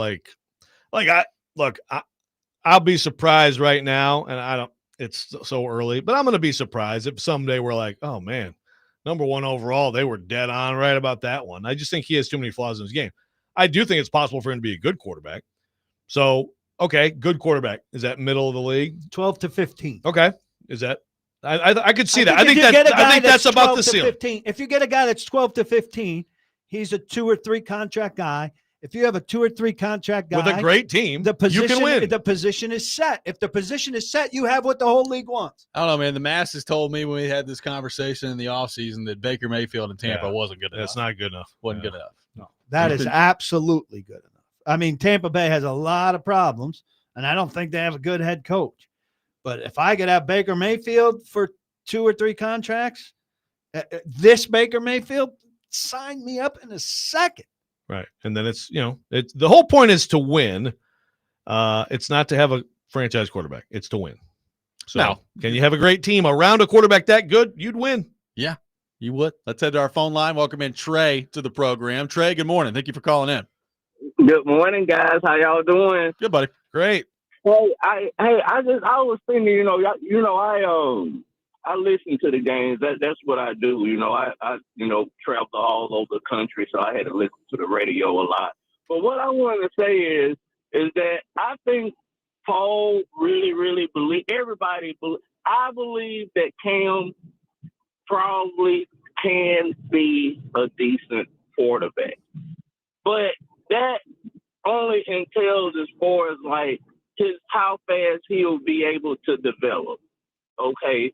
And right now, he only has a handful of, as far as going down the field, getting touchdowns in 600 hours of football. That's not good on any level. He should be at least in the top half of the bottom third, being a first round pick, Everybody was saying, oh, he can make all the throws and he's on time. Where are those people at today? Where's Louis Riddick? Where's Orlovsky? Nobody's saying anything because that's what they do to us. They go on TV, they put us on TV, getting ran over, getting dragged, and then when we're in a important position, they want to tell us who to pick. That's not fair. And now look at what we got. 600 hours of football. He's ran maybe 2 or 3 touchdown plays. That's not good. I love y'all, but I'm very, very upset about that. Y'all have a good day. Hey. Thank you. Thank you, Trey. Thanks, Trey. That's a perfect rant. I don't know that we could add anything to that. I mean, the 600 hours point is just well made. The bottom half of the top third, or the top half of the bottom third? No, he said the top half of the bottom third. And if you can't understand that, Joe, that's on you. I'm putting it into Chat GPT right now. I'm trying to get a more solid definition of that number. I must say, Mike, have you guys checked the time clock on Cam Ward? I got him at just under 600 hours. I must say, I haven't heard a lot of Riddick. The lately top talking about half Cam of the Ward. bottom third is the range from 1/6 to 1/3 is what Chat GPT is. Good to know. Thank you. Is that any more clear to you? It's really Crystal. fascinating. Yeah. 615-737-1025, our phone number. We got 30 more minutes with PK. Take your questions on the Titans front. 615-737-1025. Robby and Rexrode, 1025 The Game.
Welcome back in, Robby and Rexrode, 102.5 The Game. Taking your thoughts on the Titans at 615-737-1025.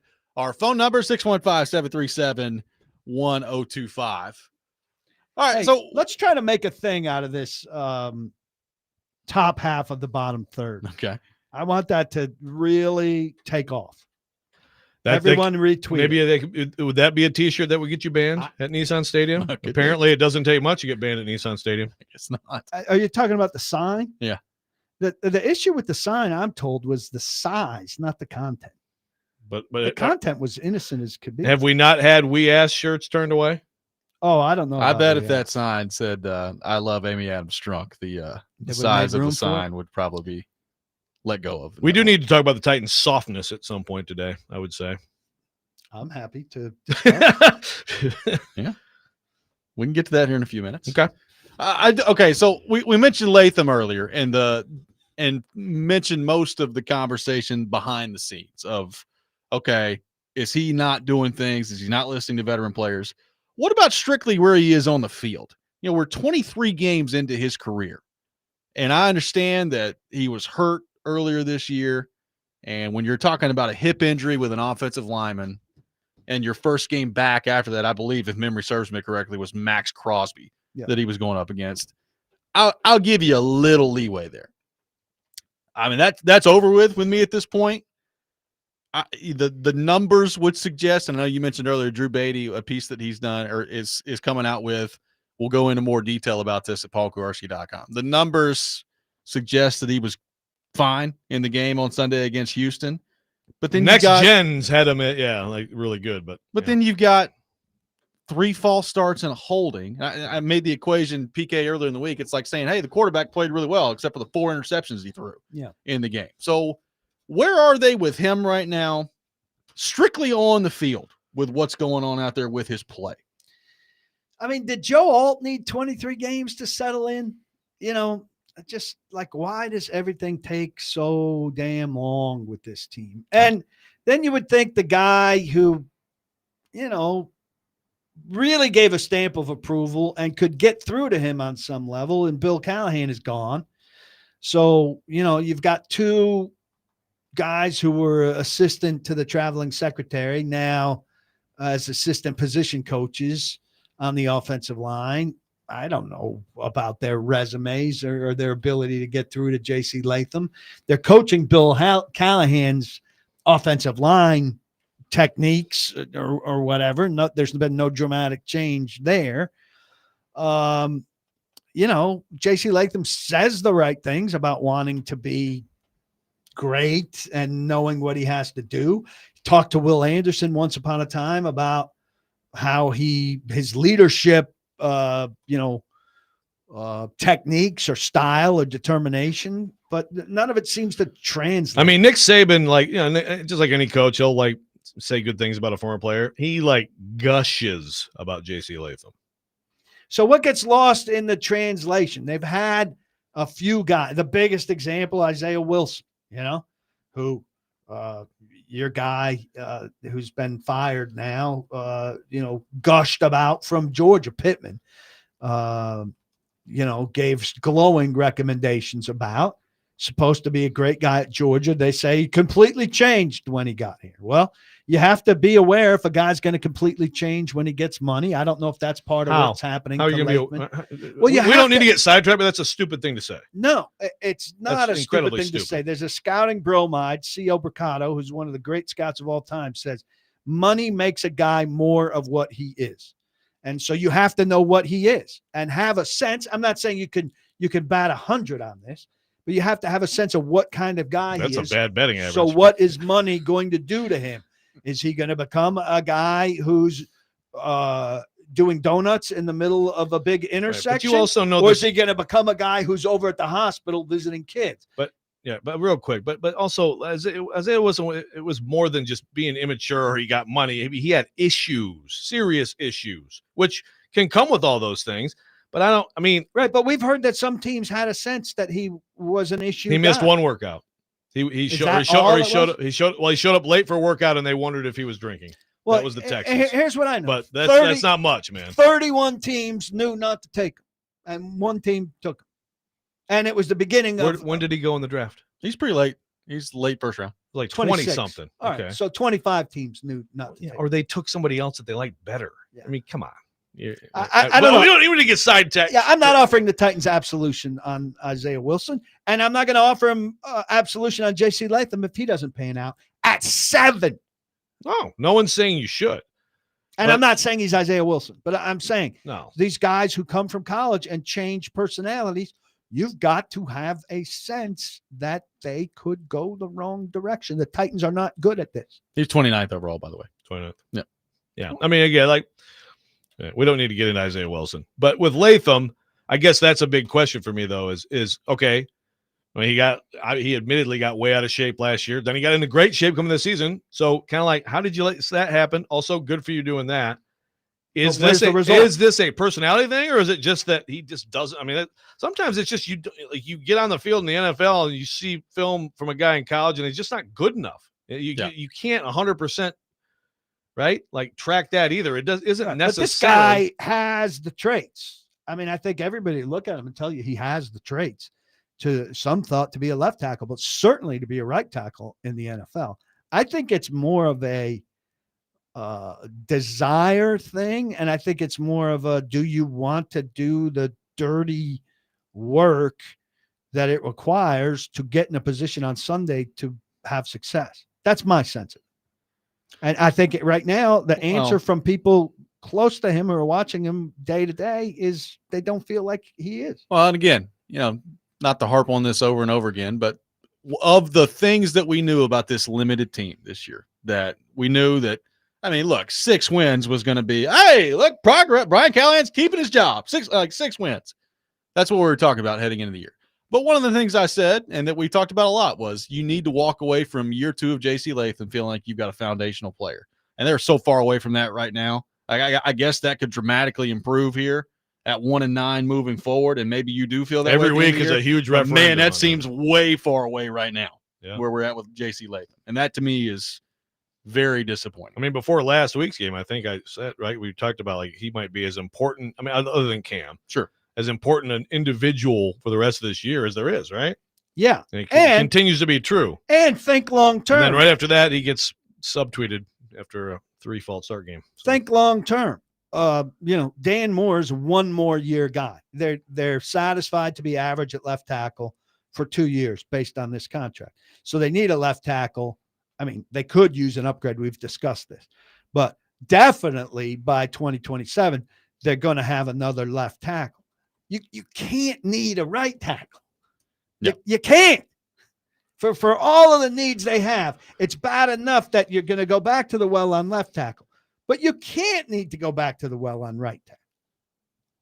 I mean, if you go back to the well on right tackle, you're again stalling on something else that you desperately need. You can't repeat positions over and over while you're then stalling something that you desperately need and haven't addressed. It's a good breakdown, but I think you should really focus on Mason Kinsey though, because got to get that 11th receiver better. I love this Joe thing where you can't improve 2 things at the same time. One texter says that's 17 things at the same time. One texter says Latham's current performance is like the top half of the bottom third of what we saw from Nicholas Petit-Frere. This is exactly what I want. We go. Let's run with it. Print people. the t-shirts. We got one more segment with PK coming up next. Robby and Rexrode, 102.5 The Game.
Final segment of the day. Paul Kuharsky with us from paulkuharsky.com, brought to you by Jimmy Kelly's Steakhouse and Seal Master.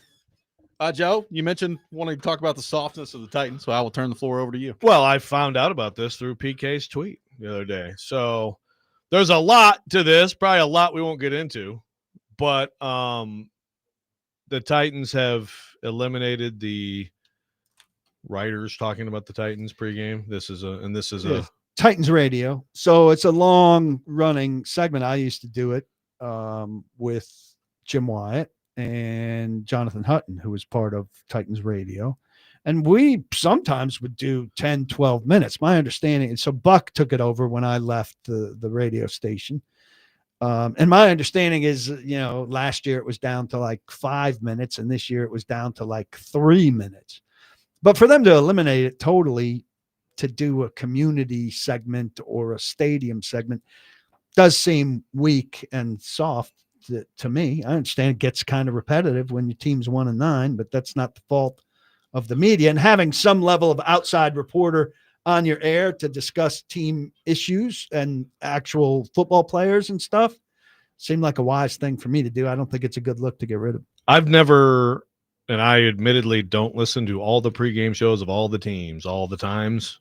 I listen forever to it and ever. none of the times.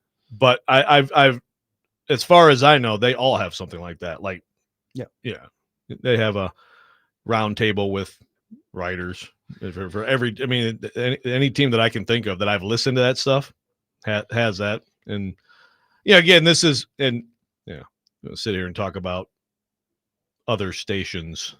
That's not a thing. But I am alarmed, and I'll go back to Robby Boren and that whole thing.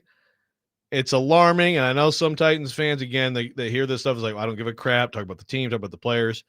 But I think this is a symptom of the issues with the Titans. This is a symptom of, one, people going into areas that they shouldn't be in. They should let people who know those areas freaking do their freaking jobs.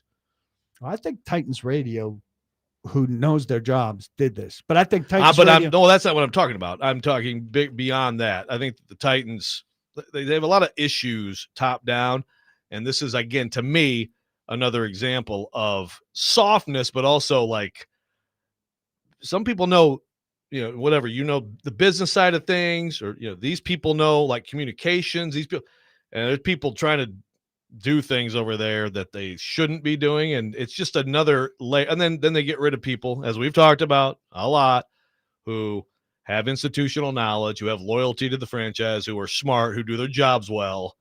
And it's just, I look at this as a little bit of another bigger picture symptom of issues. I'll just say this. I mean, I wrote about their TV ratings lately. I would love to know who's listening to their team podcast, or the Mike McCoy show on TV, or the Mike McCoy show on the radio. And I mean, I'm sure they're trying to paint a happy face. You can't paint a happy face on this. So what's the content? And who's listening to it? I understand they're in a tough spot there, but if you're trying to rah your way out of this, good luck. Well, it all comes back to me of just being worried about the wrong stuff. Like, this is the NFL. You're going to go through a cycle. Like, the Titans are going to be good again at some point. Now, when that is, I have no idea. They're going to be good again at some point. And everybody, when everything's going well, is all quick to take all the praise and all the outside stuff and all the conversation they can get. And the moment things start to go wrong, they feel like they've got to clamp everything down and shut the door on things. And it's such a loser mentality. You're just so worried about things that ultimately don't matter. They also do this thing. Go fix your football team, and everything will take care of itself. How about that? They also do this thing. They pat themselves on the back, like Nate Bain does social media stuff over there. And there was one point where he tweeted out, just have to praise my team for, all the great work they've been doing in difficult times. You're not losing games. I mean, you're not sore on Mondays. Do your job. I need to see you congratulating your team for suffering through the hard times to put out social media content. Give me a friggin' break. Oh, you poor guys. They still pull out a taco truck there once in a while, and you get a free meal. Take that away if you want to know suffering. You take Stilly out of it, because Stilly talks about like sex stuff. Just listen to my point. Take Stilly out of it. Some of the stuff he talks about, I mean, you don't know what I'm referring to. He gets personal, okay? So sometimes it's like, dude, you're going way too far. I listen enough to everybody else in this whole market. Like, I mean, I guess your impersonation, and we joke about fox hunting is I bet like me. That's about as hard as it gets on. I'm cool with that. On the time, I mean, on people crossing the line. I don't like Robby Stanley at all. I mean, he will not be coming on the fox hunt. Like it's just she should have a media fox hunt. That would be so. I mean, the criticism of Amy, I think, has been, again, I don't listen to every show all the time, all day long. I listen to enough to. There's nothing crossing the line in Nashville radio, man. Go to Philadelphia. Go spend one day in Philadelphia. LD from New Menville throughout all this, like, can we get rid of the Johnny Cash songs, please? Can we please get the Johnny Cash song out of here and just revamp that? Does anybody like that? Some of this. What is the addiction to the drum line? She must really love the drum line. I think that's special. They have a baton twirler. Baton twirlers are in high school. Then you move on to more advanced things. The Titans are providing their fans with high school level entertainment. This has become Titans Festivus. Just every grievance we have with the Titans. I mean, if you like the baton twirler, tweet me. I'm not expecting any tweets. I in general do like baton twirlers. Yeah, at high school disrespecting games. them. You like them at pro games? I mean, how about the drum line? Can we get? I'm more upset with I like Johnny Cash, but it's not a. I'd kind of not getting people hyped up. I think I'd lean into a Titans marching band. Why not? Yeah, come up with your own fight song. Work for the Baltimore Colts. The Wee Ass Band. That's what they should have, a wee ass songwriting contest. After they lose, Cam Ward can go up there a la Peyton Manning and start directing the wee ass band. Yeah. Now that would be entertainment. I mean, here we are. You should hire us. We're providing you with more than you get out of these big conference room meetings than is imaginable. Give us another hour. Robby and I are going to do this tomorrow. We're going to figure some things out. We'll revamp the whole damn game day experience. We love wee ass. Okay. Oh, you can come on the field and touch the flag before the game. That'll get you going. I like how we go through all this big picture stuff, and you just have to call out Nate Bain. You just, I gotta take it to Nate Bain today.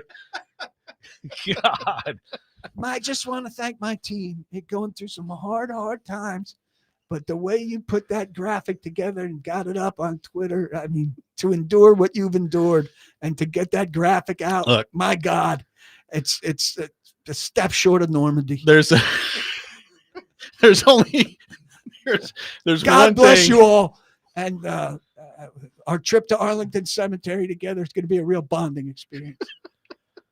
There's one thing I need to happen when this next coaching hire takes place, and he gets off the plane, they take him over the facility, and the whole organization is out there. Huge ovation. I need PK to be in there. I need PK to find his way in there. Infiltrate. Boo! What are you all clapping for? What are you talking about? Yeah. Get to work. I hope that Nate, I assume Nate Bain's really good at social media. Less time clapping, more time studying film. Nate Bain's job is to kiss ass of social influence. I bet you he's like really jelly good. roll. Did you have enough toilet paper in there, Jelly? I bet you he's really good at social media. It's time to dox your ass. It is time to dox PK. He doesn't listen. Get him, Nate. I know this. He's not listening right now because he told us back when we were at the other station. He said, "Yeah, I'm more of a podcast guy." Well, you can get our podcast. That does it. Rip Nate Bain Day on Robby and Rexrode. I mean, you're throwing me softballs. Don't block the box. Be sure to lock the locks. Much more of this tomorrow on a Mike McCoy free Robby and Rexrode with Paul Kuharsky. Jake Lyman coming up next. You're listening to 102.5 The Game.